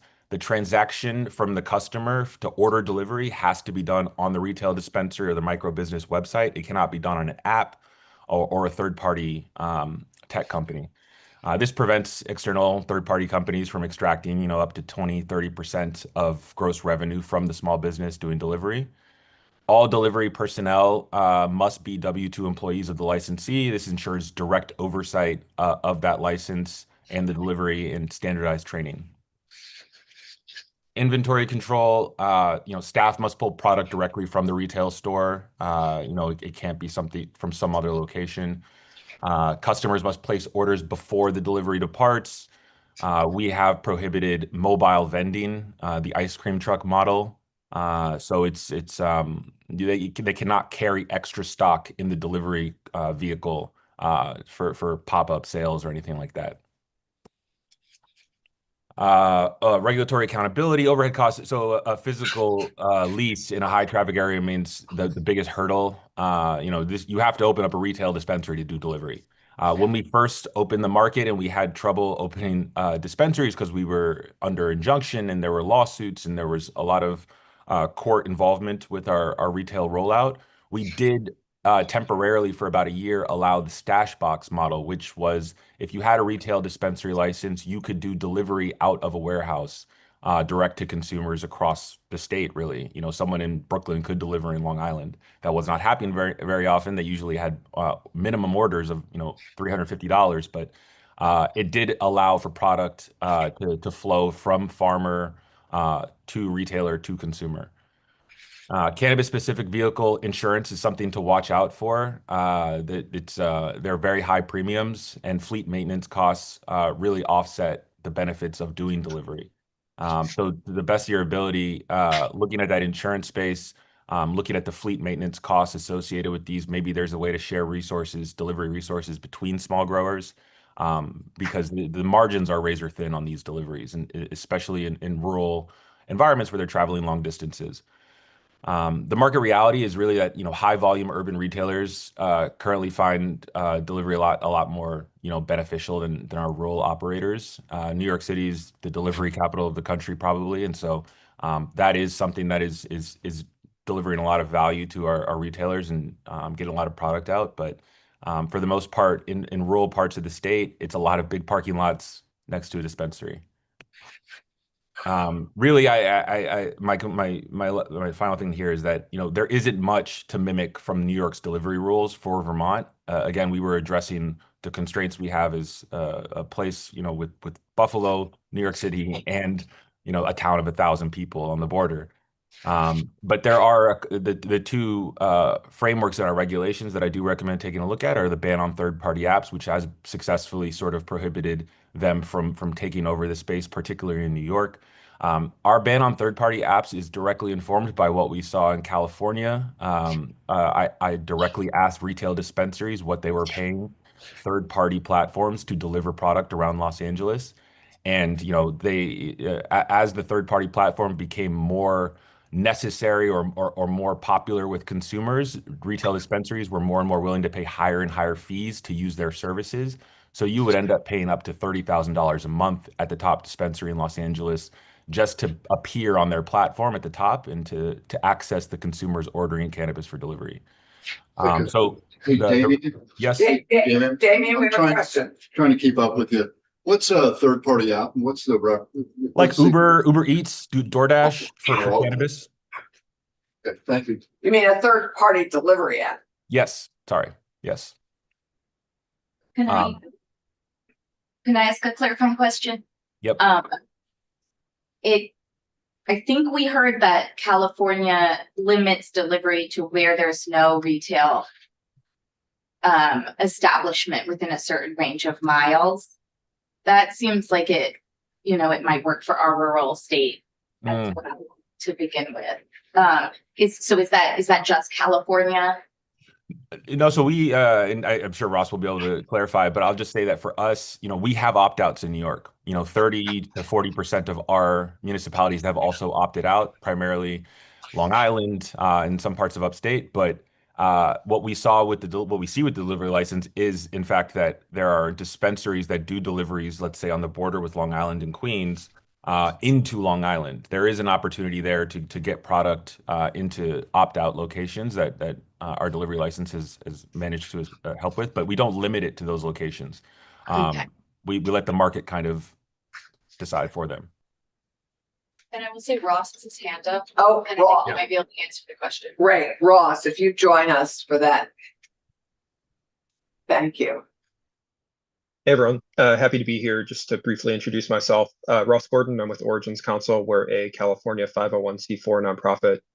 We predominantly represent small and rural cultivators in California. So in some ways similar to, I think, the small and rural cultivators in Vermont. Just to jump in specifically on that question, California actually doesn't have a prohibition on delivery to places that have retail access. And actually our most developed delivery markets are cities like Los Angeles, Oakland, Sacramento, that also have a high density of retail. So that's not a restriction that we have, just to clarify. Thank you. That's helpful. Damien, anything else, or should we shift to Ross? You can shift to Ross. If there are any questions, I'm free to answer. I'll stick around for a little bit in case something comes up, but Thank you. for me. And remind us, the Parabola Project focuses on all states, on. Yes. You're based in New York. The Parabola Center is in Massachusetts, outside Boston. I'm based in New York, yes. Yeah, Keisha and then Tom. It says on our chart that every state that we're kind of comparing to around us, including Massachusetts and New York, have recreational delivery. Do you see any activity where they might try to get that delivery close to the border of a state like Vermont that doesn't have delivery? No.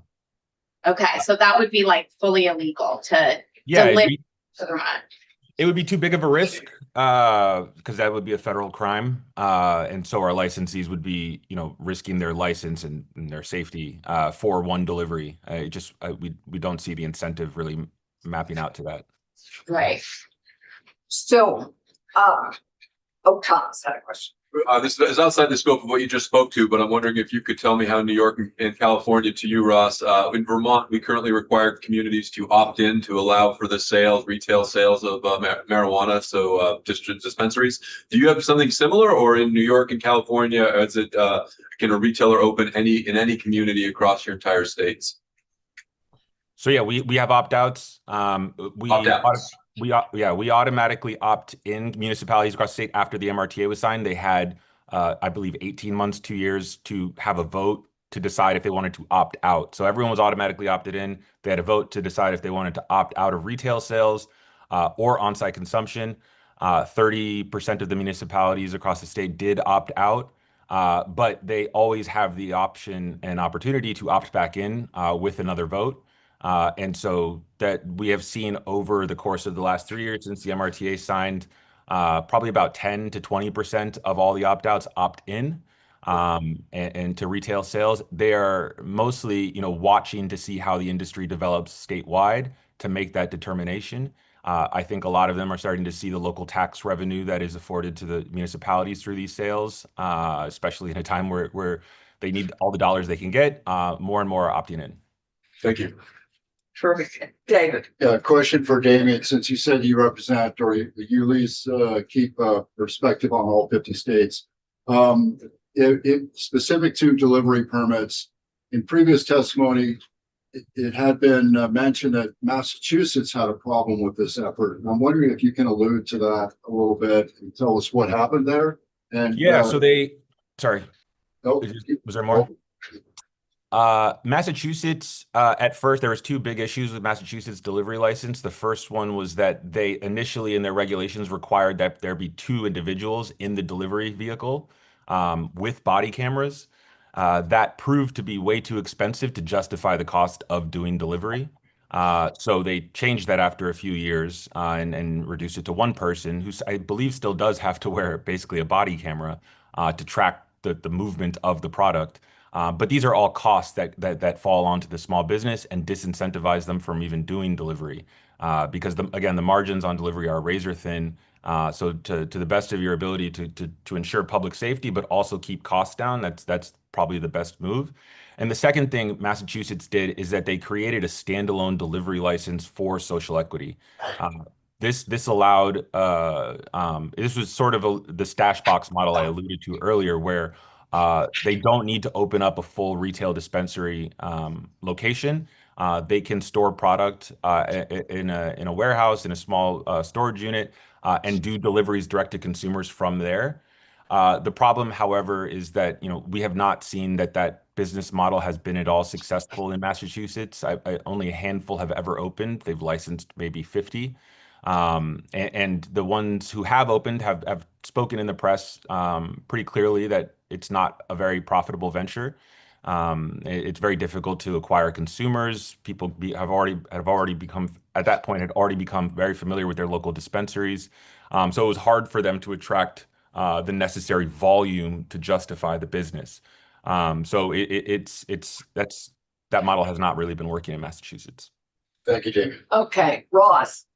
Thank you, Damien, so much. If you stick and be part of this conversation, Ross, we're going to turn to you and then we're going to take up with Tucker. Thanks. Great. Well, excited to be here. As I mentioned, Ross Gordon with Origins Council in California, and happy to give just the general overview of how delivery operates in California, and then maybe some thoughts about what that might mean as you're looking at a possible delivery law in Vermont. And want to say I really appreciate Damien's comments. Agree with most of them. There's a lot of parallels, some differences between California and New York. So one difference I'd note just out the gate is that California does have a standalone delivery license. And so in California, we have a number of different license types across the cannabis supply chain: cultivation, manufacturing, distribution, retail, testing labs, cannabis events. And generally speaking, anyone can get any license type, and there's not restrictions on vertical integration. And so many licensees can and do have multiple licenses of different types, or of the same type if they choose to. Specifically for retail, we have 2 types of retail licenses in California at the state level. There is what's called a storefront retail license, which is a traditional dispensary open to the public. And then there's a different license type called a non-storefront retail license, which in other words is basically just delivery.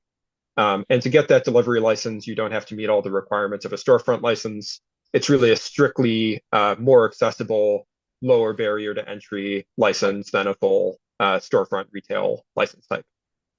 It's worth noting both of those license types can do delivery. So if you're permitted for a storefront retail dispensary, you're also authorized to do delivery from that dispensary. But you can also get this delivery only standalone license. There are some regulatory restrictions which are placed on that license. For a delivery only license, the physical location has to be closed from close to the public. The cannabis does need to be stored on site on that license. Like in New York, deliveries have to be conducted by either a employee of the licensee, or it can be conducted by the owner of the license itself. There are hours of operation, 6 a.m. to 10 p.m. Age confirmation is required on delivery. And there's also a maximum of $10,000 of product value that can be carried in a delivery vehicle at any given time. There are ways in which the regulatory requirements are lower for delivery-only licenses than a full storefront retailer. For example, in California, a full storefront dispensary would be required to contract with security personnel. That is not required for a delivery-only license because they are not open to the public. And finally, I'd note that in general in California, including for retail license types, licensees are required to pay an annual fee to the State Department of Cannabis Control for the license. Those fees, however, are tiered based on the size of the business and specifically on the annual gross receipts of the business. So if you're a smaller retailer conducting fewer sales, the fees that you pay to the state for your license are proportionally less as well. I think that's kind of high level on the requirements. I can offer a few thoughts and overall would echo a lot of the things that Damien said. I think the impetus for the delivery conversation in California, including to have a license type specifically just for delivery, was really related to two important priorities. One is reducing entries to barrier in operation specifically for small businesses, and the other is increasing access to legal products for consumers and patients. I'd say that overall, California in many ways is struggling to meet both of those objectives within the context of the legal market as a whole. That said, I think delivery is very much a bright spot. I do think that delivery overall has helped advance objectives of both creating a lower barrier to entry for small businesses and for increasing legal consumer and patient access. From a principled perspective, I think there's also a lot to say for the approach of the non-storefront retail delivery license in the sense that the scope of regulation that it proposes is consistent with what's actually required to operate the business. So what I mean by that is, California didn't decide that you have to meet all the regulatory requirements to run a full dispensary just to do delivery. You only have to meet the regulatory requirements, which are truly and really necessary to operate a delivery business in order to get that license. And I think that's a principle that can often be useful for creating more accessibility for small businesses to only really regulate the things that are necessary from that compelling regulatory perspective. I'd also echo what Damien said about some of the distinctions between urban and rural areas. As I mentioned, Origins Council, we represent rural areas of California. Many of those rural areas are very far from population centers. Where I live in Humboldt County, we're about 5-hour drive from a real large population center in San Francisco. We're quite remote and rural. And we've definitely seen that delivery licenses are significantly more popular and more useful in concentrated urban areas. So most of the delivery licenses in the state are in places like San Francisco, Oakland, Los Angeles, Sacramento. There are fewer delivery licenses in rural areas. They still can be helpful, but as Damien mentioned, the margins really can be razor thin, especially when you don't have access to large numbers of consumers. So I think this is worth thinking about. The geography of every state is different and the market in every state is different. So I wouldn't assume, that that's going to be true in a place like Vermont just because it's true here in rural California, but I think it's something worth looking at. I do think for us, this points to the importance specifically for small producers and in rural areas of looking at a variety of options to create accessible entry points in the market for small producers and to create access for small producers. So delivery is one important mechanism. We've also looked at things like on-farm sales, event sales, which can maybe be modeled off a farmer's market or more of a beer festival model, or ways of thinking about that. And even things like direct-to-consumer shipping through a common carrier.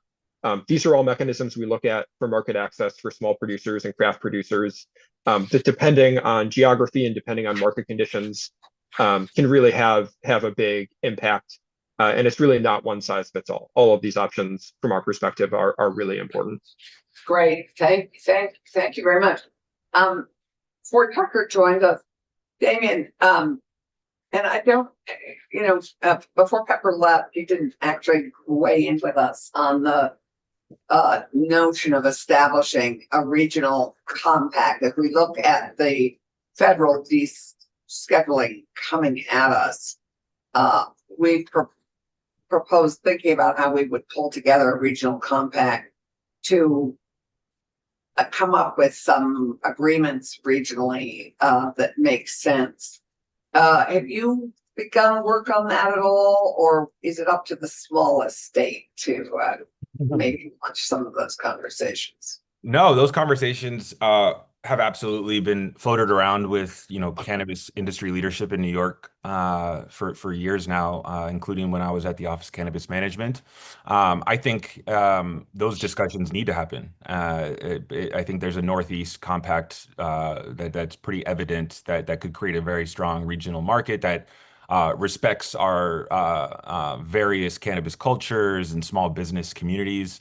And I think that those conversations need to be had at the regulatory authority level. There's so many issues with market integration and challenges that I think that for the good news is that I will say that there was a new executive director nominated by the governor of New York just yesterday, who will probably be going through Senate confirmation soon. We haven't had permanent leadership at our Office of Cannabis Management for at least 18 months now. And so there hasn't really been a furtherance of those conversations, but I think that will change hopefully soon with a new permanent executive director. And how might a state help move this along? I think that's one thing that we're thinking about is how could we help, what could we in Vermont do to help move that compact creation along? And I'm not sure we have the time to do that before crossover, but it is something that I'm very keen on our trying to help get into play and place so that we're not left behind and overwhelmed in this transition. Yeah, and I think that the only venue that I've been a part of that allowed for those conversations to happen between our states was through CANRA, the regulatory, the Regulators Association, the National Regulators Association. Events there is when I spoke to people in Connecticut and Massachusetts about these issues.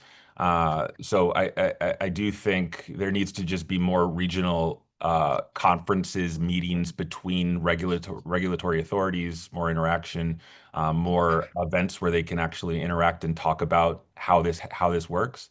We've already, when we wrote the regulations in New York, we were already trying to socialize them and map them with our neighbors' regulations, so that when this time did come, that there wouldn't be so many variations in our different methodologies that it didn't make sense. And so those rules need to start being more and more accommodated, I believe.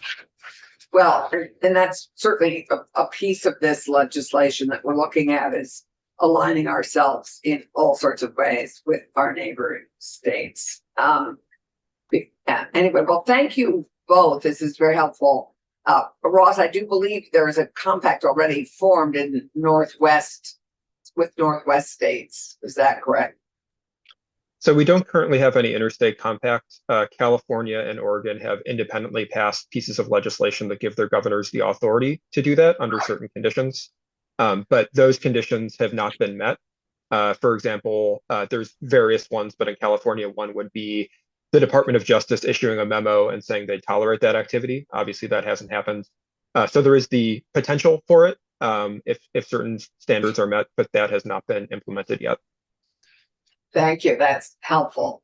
So maybe I'll say one more thing, just really quickly, is that I do believe standards are the mechanism for integrating, markets and for assessing imports from out of state. Every state should have its own product quality standards, its own production standards.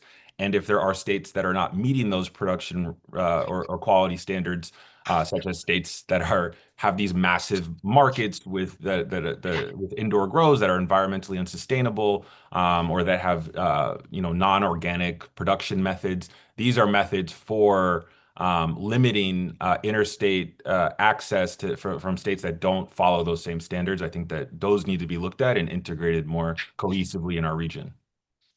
Okay. Thank you. Thank you both very much. Okay. God. So great. Tucker, you want to come join us? And I think, Kiara, have you given everybody Tucker's updated section by section, which had the sections actually on it? I just gave it to you, but I will get it to everyone right now. Yeah, just it's just helpful as we talk about subjects. That's where people can find it in the bill. And thanks. Well, we have lost Keisha and Thomas for the moment. Gabe, thank you for your memo. Clearly I was up in the lounge way too late last night because I had read it late last night, or it wasn't that late, but I sent it to everybody, and I think Kara has kind of made a copy for everybody. And if we have time, it would be great for you. And Julie, maybe thank you both for coming today. And Jeffrey, thank you for having you as well. It's always good to have you. So I would urge the committee to make sure we read Gabe's memo. Even I don't think I remember to send it to Tucker, but maybe Gabe already sent it to you. I did. I'm sorry. Okay. I have not seen it, but I am certain it's wonderful. Good morning, Tucker Anderson. Tucker, welcome. Before we jump into the section by section, I think you've got less than 2 minutes for each one of the decision points here for the time. Yeah, and I think I'm just going to send this down to Tucker to break down. Briefly starting with the discussion of an issue that is not in the current committee amendment for 278, which is the compact. The overarching concern, particularly in the Pacific Northwest, with the agreements, they're not agreements, they're individual authorizations, yes, adopted by each individual state, is specifically around the movement of cannabis across state lines. Now, that is not the entirety or the totality of the issues that can be tackled by a compact, but it is the one that has contingencies attached to it to ensure, as the chair of the CCB brought up in prior testimony, that you don't cross into the territory of a conspiracy to commit the federal right. The issue that I brought up in the initial testimony is that the states, if we have these conversations in the Northeast, would start by talking about ways to adopt consistent state laws around chartered state level non-member banks that could support the industry. That's the only area that I can find that there's been some sort of substantial research around compacts at the state level to support the cannabis industry, which is around having banking laws at the state level that are consistent between states that are members of the coalition or compact that don't bear a relationship with the Federal Reserve and therefore can operate outside of some of the restrictions on the use of banks by the cannabis industry. Happy to send along some law review articles that are related to that. And if you're ready, I'm ready to jump into the bill. Okay, I just to follow up on that. That seems like a huge undertaking for us in a very short legislative session. Am I correct? It would definitely be a heavy lift over the next 2 weeks. Yeah. Well, or I mean, is it something as we can hopefully pass pieces of this bill onto the House to work on? is this something that we could, in conjunction with the House, work on and effectively make a stab at before the end of session? Your Office of Legislative Counsel will always endeavor to meet the bill of the General Assembly. Oh my God. That's What a pleasure it is to work with you. The more concise version of that I used to give Senate government operations all the time is, and so it shall be done. And so it shall be done. Thank you. So I think our hope today, this is a big bill. It has many parts. Some are more ready to be adopted. I think it's important for us, given that we have a week when we get back, and even in that week, it cannot be all devoted to cannabis because we still have to pass out our other bills. Realistically, I would love to have us look at this at the moment, given the time frame we have, and see what we can realistically manage, where we have enough agreement to move forward. Okay. So I'd love, because I don't want Tucker wasting time during the break to be redrafting stuff or working on stuff that we are not inevitably, next week gonna say yes to. And I know there's a lot of diverging opinion in this committee on this subject. So to that end, Tucker, let us just at least begin going through the bill. You have a section by section so that we have the content here. We have Gabe's the CCB boards weighed in on how they feel about the bill and the sections.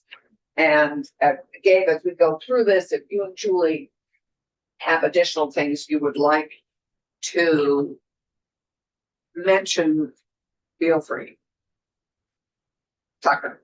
The first issue for the committee to consider, sections 1 and 2, THC content limitations for cannabis products. Section 1 increases the percentage cap for THC content from 60 to 70.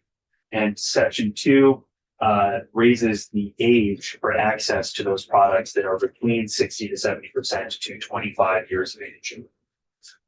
Sure. Yes, comment. Sorry, I'm just trying to. I can read the language, but I always want to have the lawyer anyway. So this would be, I'm okay with rationalizing, cohesive with the neighboring states on these potency limits when it comes to the flower, but I have some serious reservations about concentrate that be used for edibles. So how does this language overlay with, will this make gummies stronger and more potent or allow them to? That is likely a question you'll want to hear from an expert who is not.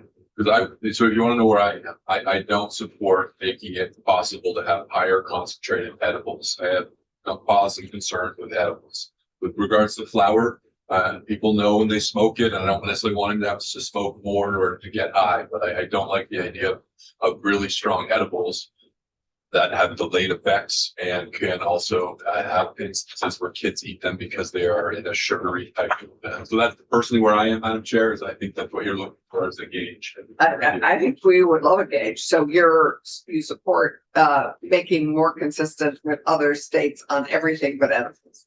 The flower, which is to me the buds. So if that can be more coherent, because that needs to be smoked. But when it comes to commercialized edible products, I don't want to allow the state to have them be higher concentrated.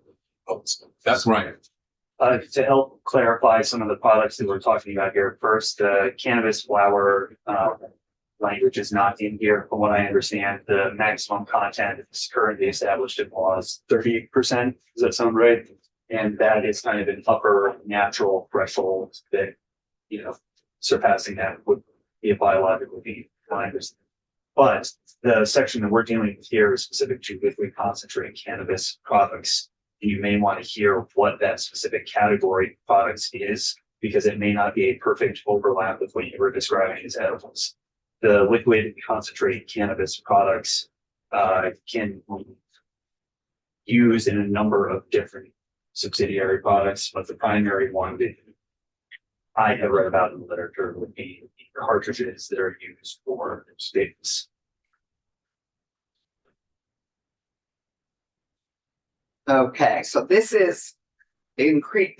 section 1 increases what can be packaged, not the concentration in the product. It is the concentration in the product, and the language is specific to the liquid. So I guess to elaborate on that, think we still have some regulatory control and oversight on what can be put into a sugary product that is wrapped in a edible at a certain concentrated potency. And that's where I would want to ensure any potency limit increases still restricted that, because I would want people to still have to meter out and pace at a very regulated amount, a smaller amount for these products. That's where I am, but I don't know pot, and I'm trying to learn it. Welcome education on the matter.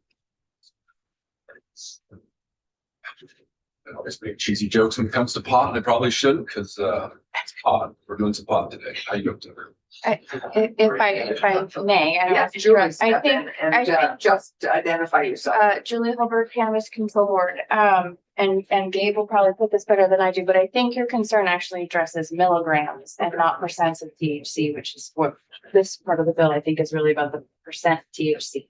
So would be the next section, I think, that would raise your concern. Yeah, for the public health case, it makes sense, and things are as you would like them. I think that there's a 5 milligram statutory serving limit, and that is not touched by this bill. Jeffrey. If I may, Jeffrey Pizzatello, Vermont Growers Association. Just recall, a great question, by the way, Senator. There, in statute, you all years ago with the enabling statute have categorized concentrates into 2 different categories: liquid concentrates and solid concentrates. The reforms are to bring the solid concentrates into parity with the liquid concentrates. So liquid concentrates are not capped right now. And so you would defer to the serving size, as General Counsel just alluded to, which is staying the same at 5 milligrams. So that's a catch-all. So it's really about, there's not parity between solid concentrates and liquid concentrates. And so that impacts manufacturers. Do we create greater parity here? We get closer, I believe. We get closer, don't we? The industry would support greater parity. This bill gets to greater parity. Yes. David and Randy, are you, so I just want to clarify. So this both addresses concentration and volume in which it's sold, right? I mean, We haven't gotten to that section. That section is section 3. It's the very next section that we'll get to. Yes, this is concentration of. Is there a better way to describe it? I would continue to use the word concentration. Yeah. And then for purposes of individual serving, it's dealt with in the package level. And I think that's what you're concerned with, Thomas, is limiting the pack. So yes.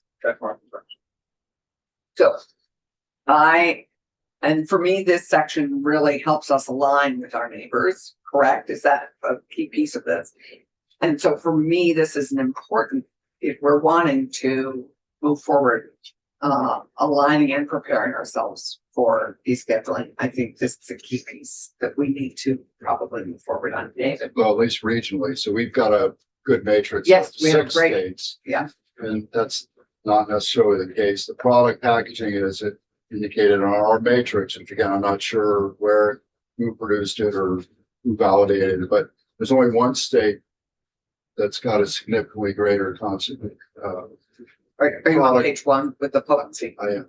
Yeah. Only Maine has a product concentration higher than Vermont at 200 milligrams, but we're currently at 100 milligrams. So we need to understand, when you say that the neighbors have higher concentrations, you're trying to find an equal playing field. Well, 5 out of the 6 states have a higher concentration, or 5 out of the 6 states have nearly the same concentration. Only 1 has a higher. So you're right in saying that, if we were all to bump up to a equal playing field, 5 out of the 6 states are much lower than the 1 leader is up at twice our concentration. Right. Just want to kind of make sure that we're terming this properly. Right. And I don't believe we get up to the same concentration of the others, because the others are 100, where it's still only proposing it at 70, right? Well, again, there's a problem with the matrix. It doesn't, I don't think it represents liquid concentrates at all.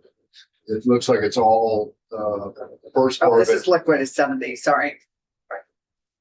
I don't, again, trying to figure out this. I don't see the liquid It's concentrate. not here. That would be helpful to fully understand what we're voting on here. So, in comparison to neighbors and so regional. We're continuing the conversation to blend a few different measurements that are covered by different divisions. And in these first two sections, just discussing the concentration limitation for specific subset of products. When we get into the milligram measurements, those are limits that are placed on individual servings, or in section 3, the packaging, which I believe that you were pointing to, the 200 milligram per package limitation. I was trying to think of a good way to put this in terms the committee might be familiar with another regulated substance, alcoholic beverages. So you do have, for a few beverage categories, limitations on the alcohol by volume that product can stay within its beverage category, right? So for beer and wine, it's 16%. If you go above that, you're automatically considered a spirit.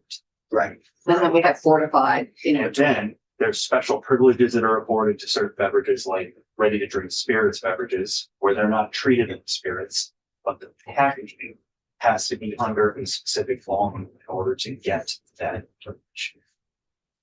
In this space, these are just hard, bright line prohibitions, right? And the purposes of concentrate, that's like talking about your alcohol by volume. And then when you're talking about the 200 milligram limitation, that's about a pack. That's the total content that's allowed in a given container. So as we look at this chart, to go to David's question, as we look at this chart, and I can't remember who gave us this chart, is it Pepper? Canvas. Yeah. CCB. So this is the CCB chart, so they'll help us understand it. The potency is the concentrate that you're talking about, which is the top. The serving is the packaging For edibles. for everything. There's, okay. I think. There's serving sizes for flour. I'm gonna defer to the CCB as to what that means, because that might actually be, the CCB might there be indicating what the serving size would be under specific upper thresholds of potency. I don't know based on how this chart is laid out. Thank you. And then the product, the packaging is the packaging, and then what we don't have is the concentrates with liquid versus solids. Okay, it gave, and Julie, do you have anything you want to say about this chart? Because we're clearly looking at this chart as we go through. I can just clarify that potency is expressed as percent THC and applies to concentrates as well as smokable flour. So those are measured in potency. So it's both liquid and solid. Yes, in both cases, you would express that as the percent THC. In edibles, there is a 5 milligram per serving limit in section 881A3B. The bill doesn't touch that limit, and consequently, edibles would not become stronger. They could, however, in this bill, to go to Tom's point, be packaged in larger volume. Yes, the servings would have to be separate. As you can imagine, we have had to police what a serving means fairly aggressively so that somebody doesn't say, well, this is, 10 servings in this can. But that has worked, so that this would not alter the strength of edible cannabis products. Yeah, Tom. Who buys this concentrate? Is this from wholesaler to manufacturer, or is this at retail? What is the concentrate? Is it a liquid that you put into a vape? It takes several different forms. It could be the liquid that is in a vape, that is vaporized by a wick. Yeah. It could be a solid paste that is heated and inhaled. Or it could be a tincture that is dropped on the tongue as a liquid. But the concentrate isn't added, the concentrate is in the product. Yes. These potency, this chart that you all created with the note that applies to the concentrates in other states, not just flour. It says parentheses flour, but these potency limits also apply to how the other states have not regulated potency in the concentrate. Correct. So Connecticut has a limit for their concentrates, but Massachusetts is 70%. New York, we just heard, does not have a limit for their concentrates in terms of percent THC. Connecticut is the only other New England state that has something comparable to Vermont. So this could just say potency for flower and concentrate. It could, Okay, yep. Thank you. There would be different numbers, but yes. Appreciate that. Flour and liquid. Okay, that's helpful. Thank you. Sorry, Pepin Tucker. Okay, so section 1.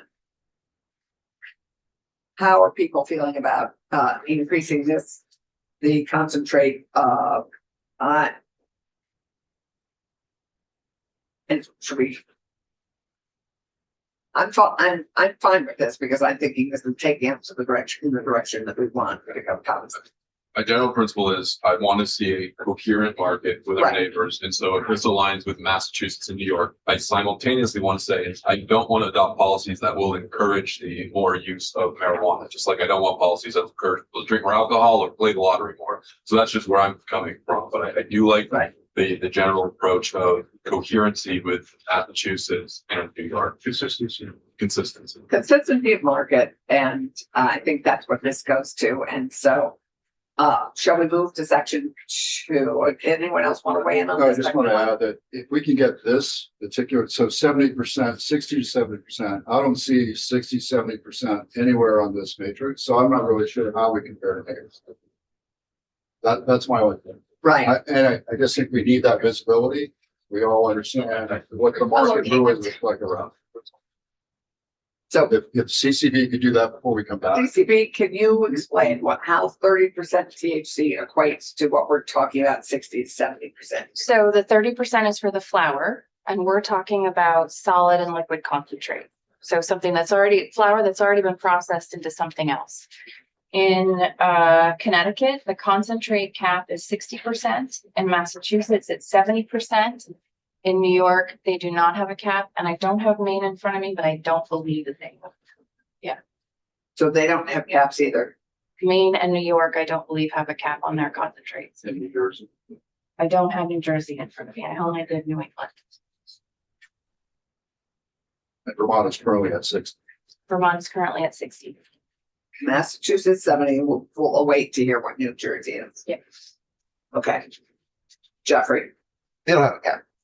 New Jersey has no cap. Correct. Yeah, I'm getting no state has caps on concentrates except Massachusetts, Connecticut, Vermont. Got it. Okay, that's helpful.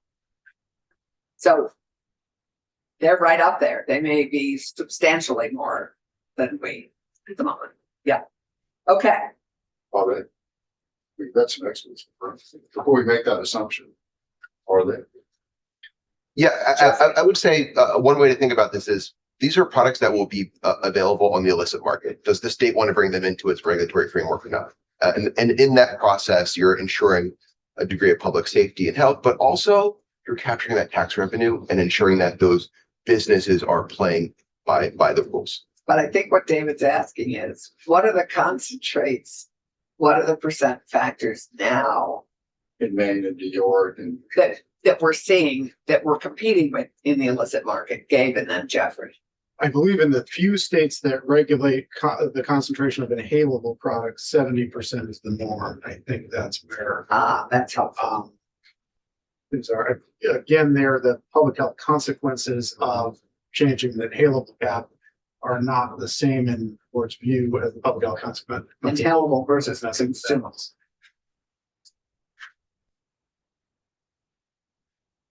Jeffrey, anything to add? Okay, good to go. Okay, so Randy, where are you weighing in on this? Because Consistency is important to me, at least for now. Since we dealt with this the last time, as you know, I think all of us have gotten, at least I certainly have gotten an avalanche of letters from medical providers in particular, and we haven't really heard from them. Yeah. And before we do, and again, I know what we have to do today in order to get to crossover, but before we get to finishing up next week on this, I would like to hear from one of them. Can I just comment on that? So, and I verified this with, I don't think I'm saying anything that's factually questionable. So Jill Sudoff-Garrett represents the Vermont Medical Society and had the opportunity to have 3 witnesses at our hearing. She confirmed that a like 99% of the emails we got from doctors and substance use prevention experts came from her request to them to reach out to us about the health impacts of cannabis on youth.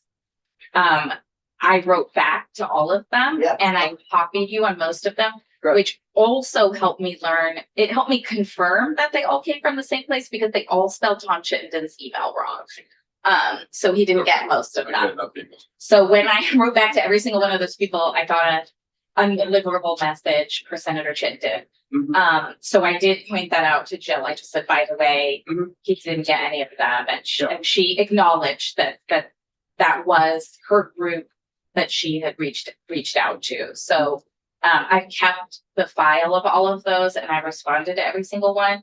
And since then, no one has responded back to me about the philosophy that we're discussing right now, that we're not trying to increase youth use whatsoever. In fact, municipalities being able to control time, place, and manner, just like they do alcohol and tobacco, could give them more tools in their toolbox. Being able to control advertising would give them more tools in their toolbox.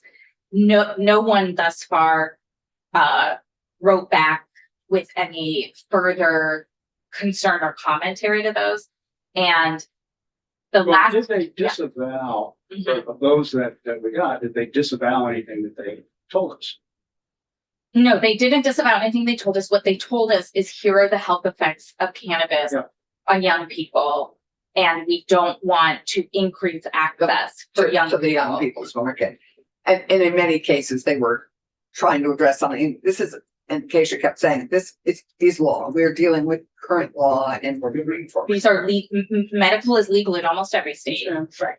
And, then recreational in these states where it's legal, they're not necessarily speaking to how many kids a illicit package or a Massachusetts package, just like when we did to-go cocktails, we were like, are the DUIs from, and we found out there's a ball jar of other things.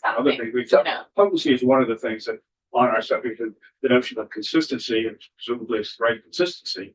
Right. And we heard from the Commissioner of Health, and we're happy to have him back and or another, maybe we get the Commissioner of Health back. Tucker, why don't we keep going? So section 1, I'm fine with it. Keisha? I'm fine. Yeah. Tom? Yeah. And Randy and Dave? Yeah, so first of all, I think there's nothing wrong with advocates giving us their, organizing their positions. Absolutely. This whole building is built on that premise. And there was I wasn't like condemning her. I just was like, you stop. So I do think we should give the opportunity for the medical community to provide one more opportunity. Is, we're putting heavy emphasis on this particular bill. At the same time, we're putting heavy emphasis on tobacco. We seem to be almost in kind of a dual purpose intent. And I just want to ensure that before we launch this thing, that the medical community have another opportunity, whether they take it or not. I think our Commissioner of Health was incredibly articulate and thoughtful. Yeah, he was going to come back with citation. And he's coming back with citation. And it wasn't necessarily a positive support for the expansion of the alternate programs. Right. So let's keep going because we're going to turn into pumpkins in a minute. Section 2 builds off of that. Sorry. I'm just so used to this from sports betting.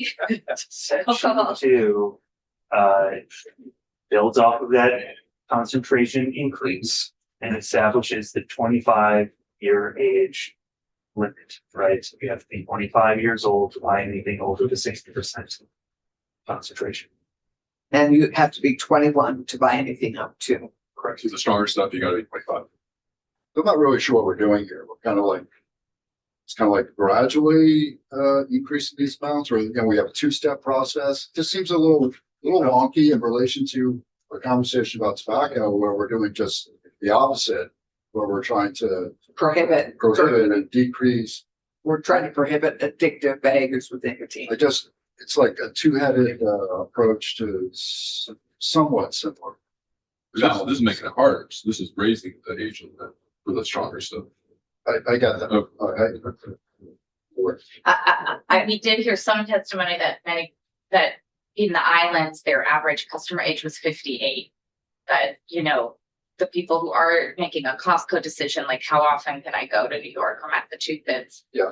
Are Well, it's state demographic. older folks. Well, all those. Yeah, I'm restraining myself. I'm really fine with this too, but I'd Yeah. echo the other comments. I would love to hear from the medical opponents to this when we come back, just on a more likely version of this bill. Or the medical community, they're not all opponents. Sure. That's true. Yeah. I would just point out, medical community are not all opponents. There are a variety. Everyone has different opinion on this subject. Okay, so section 2, we general okay. I will also say, I know, I'm pretty confident Health and Welfare is going to want to take testimony on the Amen. bill. So We're gonna try and get this out as soon as we can. Next week, but it's so section 3. Now we get to Packaging. packaging. we do have a handout, but that's up to you. Oh, I'm sorry, David. You're right in front of me and I just didn't look up. I apologize. Hi, welcome. Thank you. Thank you for Thank you, joining. Madam Chair. Thank you. Hi. Greetings from Northfield, Minnesota. Dave Silverman, Vermont Cannabis Action Fund. Really briefly on this age limit. I have some deep concerns actually rooted in the health of our consumers here. In 2019, 70 people across the nation died from tainted vapes acquired on the illicit market. And if we limit the ability of 21 to 25-year-olds to purchase vapes in the legal market, they will buy them from the illegal market, where they will be harmed. And so if you're going to make this change, at the very least, I would beg you to continue the current exemption for vapes, which are already not subject to the 60% potency cap. Because now, with the way this language is written, you would kick people off of the regulated market for a product they can already get today. Today, solid concentrates capped at 60% do not include vape cartridges. Under this language, I believe they would. And so now you're limiting people's ability to buy in the market. And again, 60 people died in 2019 from tainted vapes. Over 2,000 people were hospitalized from tainted vapes on the illegal market. None of those came from the regulated market because we're clean. So, sorry, David, I'm lost. Are you in section 2 about the youth, about the change in age? Correct. If I can make this one comment, I hear what Dave's saying, but I don't think anything we're doing here is going to affect the illicit market. That's the reality. The illicit market will continue to be illicit, which is the nature of the business, and we have no effect on that. I think we're trying to control behavior, what market they go to. Right, which we're trying to do in both these bills. You're absolutely right. We are trying to control behavior in both. But my understanding from some of our advocates is that by raising the concentrated level, we actually take a stab at having impact on reducing the illicit market. Is that correct? Yes, it is. That's how we see it. And that's how we see it play out in other states as well. And we do ask CCP for a report regularly on what people go to purchase on the illicit market because they cannot get it on the legal regulated market. Sure is how they do that, given that it's black market, the dark market. Perhaps Julie or Gabe would like to tell us. Yeah, we just heard from some economists that we've been working with, and their final report isn't done, but they did present to us that the reason that people remain on the illicit market, one is potency, one is price, and the other is convenience. Those are the top 3 reasons that people continue to purchase from the illicit market. So if that helps, sort of take the conversation. So we're addressing 2 of those 3 with this bill.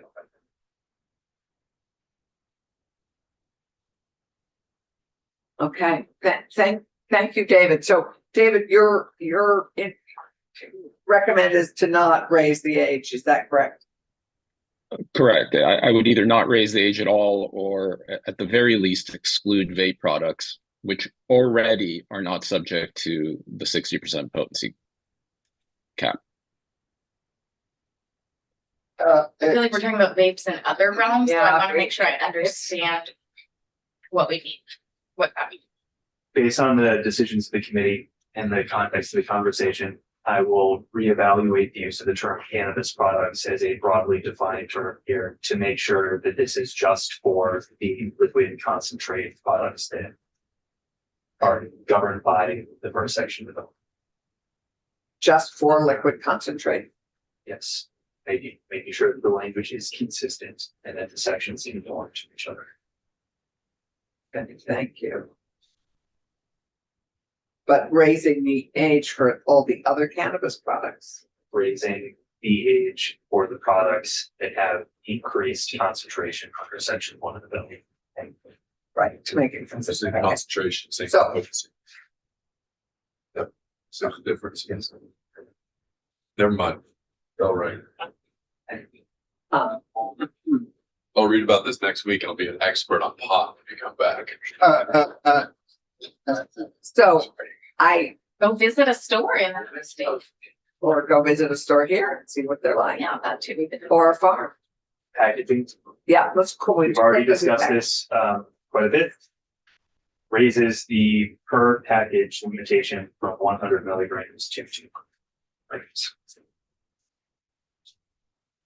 And it, for edibles, for the concern, Tom has. This would apply to those, but they would still have serving sizes of the same 5 milligrams. They could just have twice as many edibles in the package. Okay, And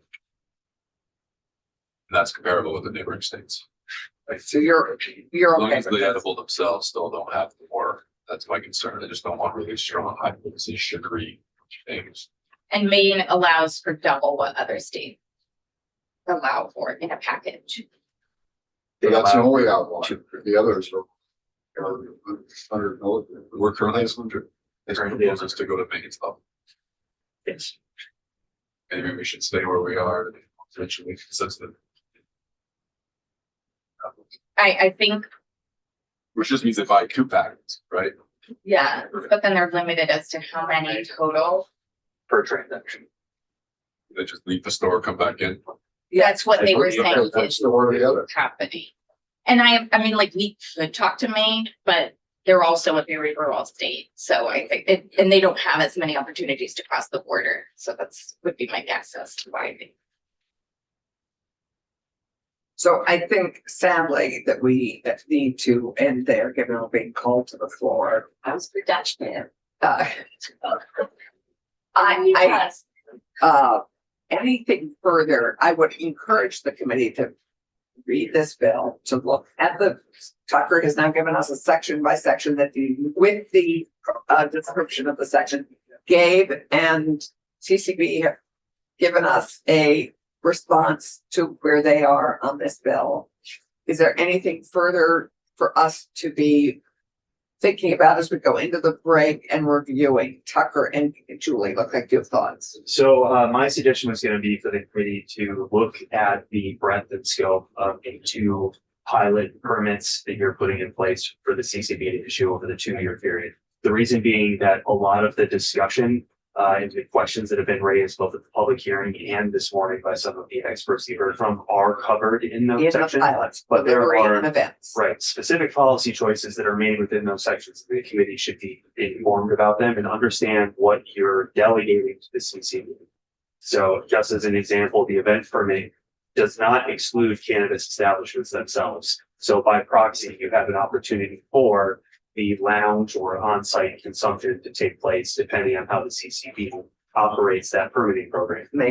For the deliveries, it is based off of the alcoholic beverage statutes and it allows agents to deliver, but they have to be connected to the actual establishment and have to receive training from CCB. That excludes those app-based retail delivery services that we discussed. Thank you. So take a close look at those sections and make sure it matches your intent. For the record, I wanted this committee for housing, not necessarily. All economic development.